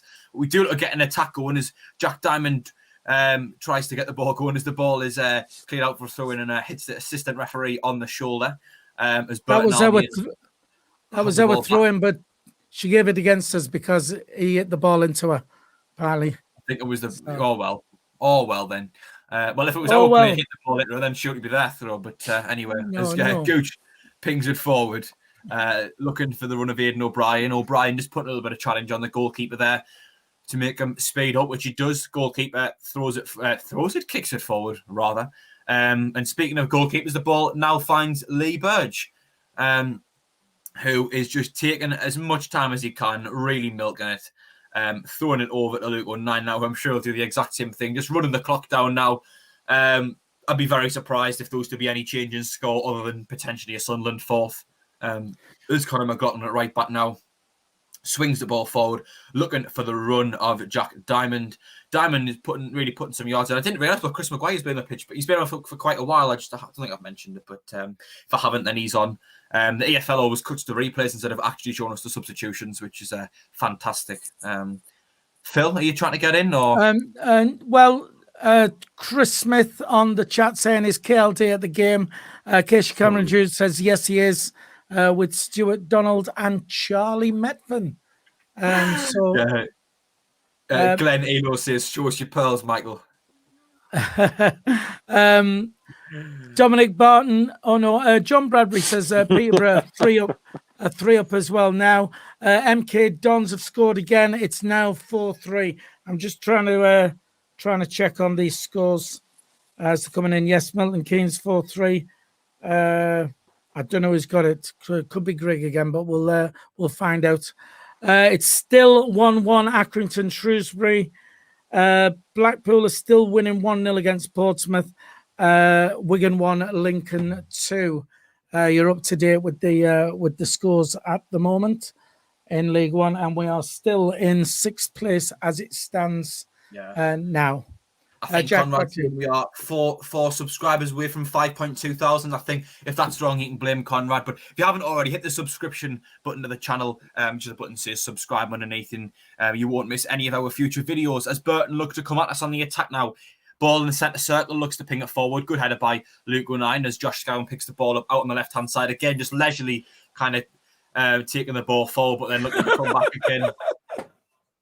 What's so funny, Phil? On the chat, Denom13 says Charlie Metvan and Jack Dodds go to the same barbers. Do you know what, right? I like my hair short, but just with the barbers being closed at the moment, I've had to do something with it, and I've had a few Metvan comments. I really have, but it's, I'm doing what I can with it. Put it that way. I would much rather have it short. Not quite the short still. Not doing enough, though, are you? Not doing enough. We're back in play, Jack. 90th minute. We are, as we enter extra time now, or rather injury time. I'm sure we'll get an update. 5 minutes added on. As Burton look to come at us now. I can't see much happening in this 5 minutes. More of the same of the last 10 minutes, really, which has just been us kind of knocking the ball around quite comfortably. Burton not putting too much pressure on us. I think they know the game's gone as well. Carl Winchester now plays it back to Dion Sanderson. Sanderson just leisurely again with the ball, knocks it back to Lee Burge, who clears it upfield. Taken down by number 37, Burton Albion's left back. Right-footed clearance up the field, which will just find the path of Lee Burge, who I'm sure will milk all the time he can before picking the ball up, which he has done, as he throws it out to Josh Scowen in the middle, over to Luke 09. 09 into Carl Winchester. Winchester, not sure what to do. Looks as if he plays it back to Luke 09. Luke 09 takes it round the man who's closing them down with ease there as he slots it into Jordan Jones. Jones just stepping over the halfway line now, looking to get into the final third. He's got options. Maguire on his right. He does find Chris Maguire. Maguire cuts back on his left, hits it. I think it was saved or it was blocked, but anyway, it finds Conrad Lee back at right back, who finds their right midfielder, it seems. Burton Albion passing the ball between the defenders. Looking to get the ball forward. Number 17 now for them, out wide on the right. Looks to come back inside down.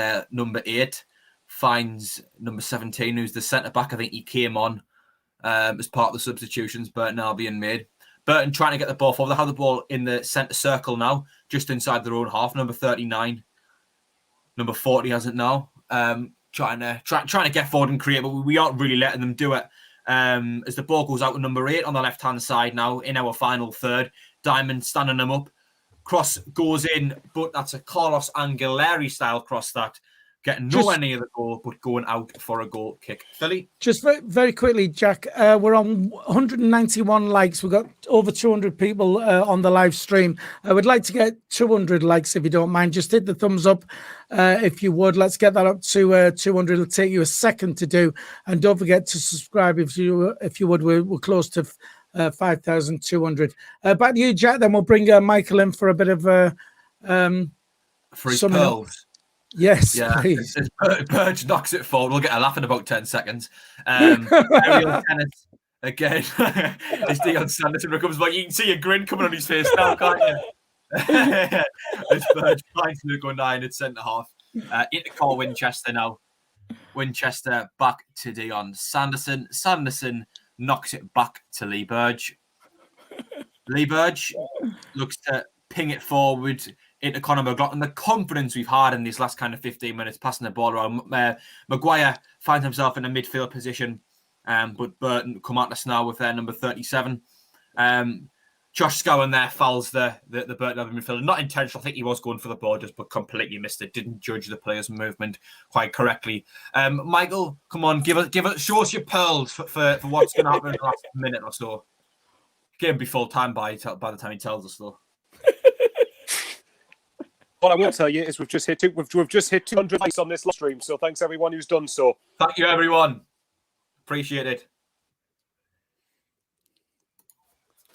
Anything else? I don't know. Anyway, Burton were they your pearls? No, I was just waiting for you to continue. Oh, sorry. Burton's yes, Michael isn't showing us his pearls yet, but he will be showing us it in the short review show where we will also be joined by Burton fan Dave Child. Dave has a good knack of being a bit of a laugh at his team though, so hopefully that shouldn't be too toxic of himself. As Burton have a corner now, their free kick ended up going out for a corner, got lobbed in the box, got headed away. As it looks towards the back post, but it went out there. It looks as if it'll be a Sunderland goal kick as there is now 20 seconds remaining. It was a handball from CONRAD Lee who put it out, I believe. So that's a free kick to us. He's I've heard he's good with his hands. As Lee Burge looks to take this goal kick inside the own box, he's not going to be happy with us. Has he not sent us any messages? No. Well, we've hit 5,200 subscribers just now. So thank you to every single one of you who's subscribed to the channel. It is free. So thanks to you for that. Absolutely free. Of course it is. So well done to you lot, and we do appreciate it. Thank you very much. That's just about it. And it talk us out, Jack. Yeah, it's Burton Albion come for what looks to be one last attack. Number 4, the lad with the long hair, out wide to their right midfielder, who Lyndon Gooch stands him up quite well. He's got Scowen just over his shoulder. Ball gets swung into the box, headed away by Conor McLaughlin. Jack Diamond will pick the ball up as the referee blows his full-time whistle. Hasselbank doesn't look too happy on the touchline. He is going to fist bump a few people, but yeah, he doesn't look too happy. He does fist bump Johnson, but again, doesn't look too happy with someone. Shaking hands and such going on. Well, not shaking hands, but fist pumping rather. Lads, obviously, we'll crack on with the review show in a few moments. So we will be joined by Burton fan Dave Child. Just a quick last reminder to everyone that if you have enjoyed the stream, please do leave it a like. I know we've already hit 200, but if you want to leave one, we would much appreciate it as well. Thank you to everyone. We've managed to hit 5.2 thousand subscribers in the stream. The subscriptions have been going crazy the last few weeks. We really do appreciate that as well. But if you haven't already, why not drop us a little subscription? We do this for every single game, as well as our live talk shows on a Thursday and a Sunday night, and a few other little feature videos and that when we can. Officials and players just kind of shaking hands now. Lads, we'll get on with the review show, shall we? That's exactly what we will do. Thanks, Jack, for hosting that for us. Michael Bowers, great. And we will be back with the review show. So that'll be straight on our channel, hopefully within the next 30 minutes. So we'll see you then.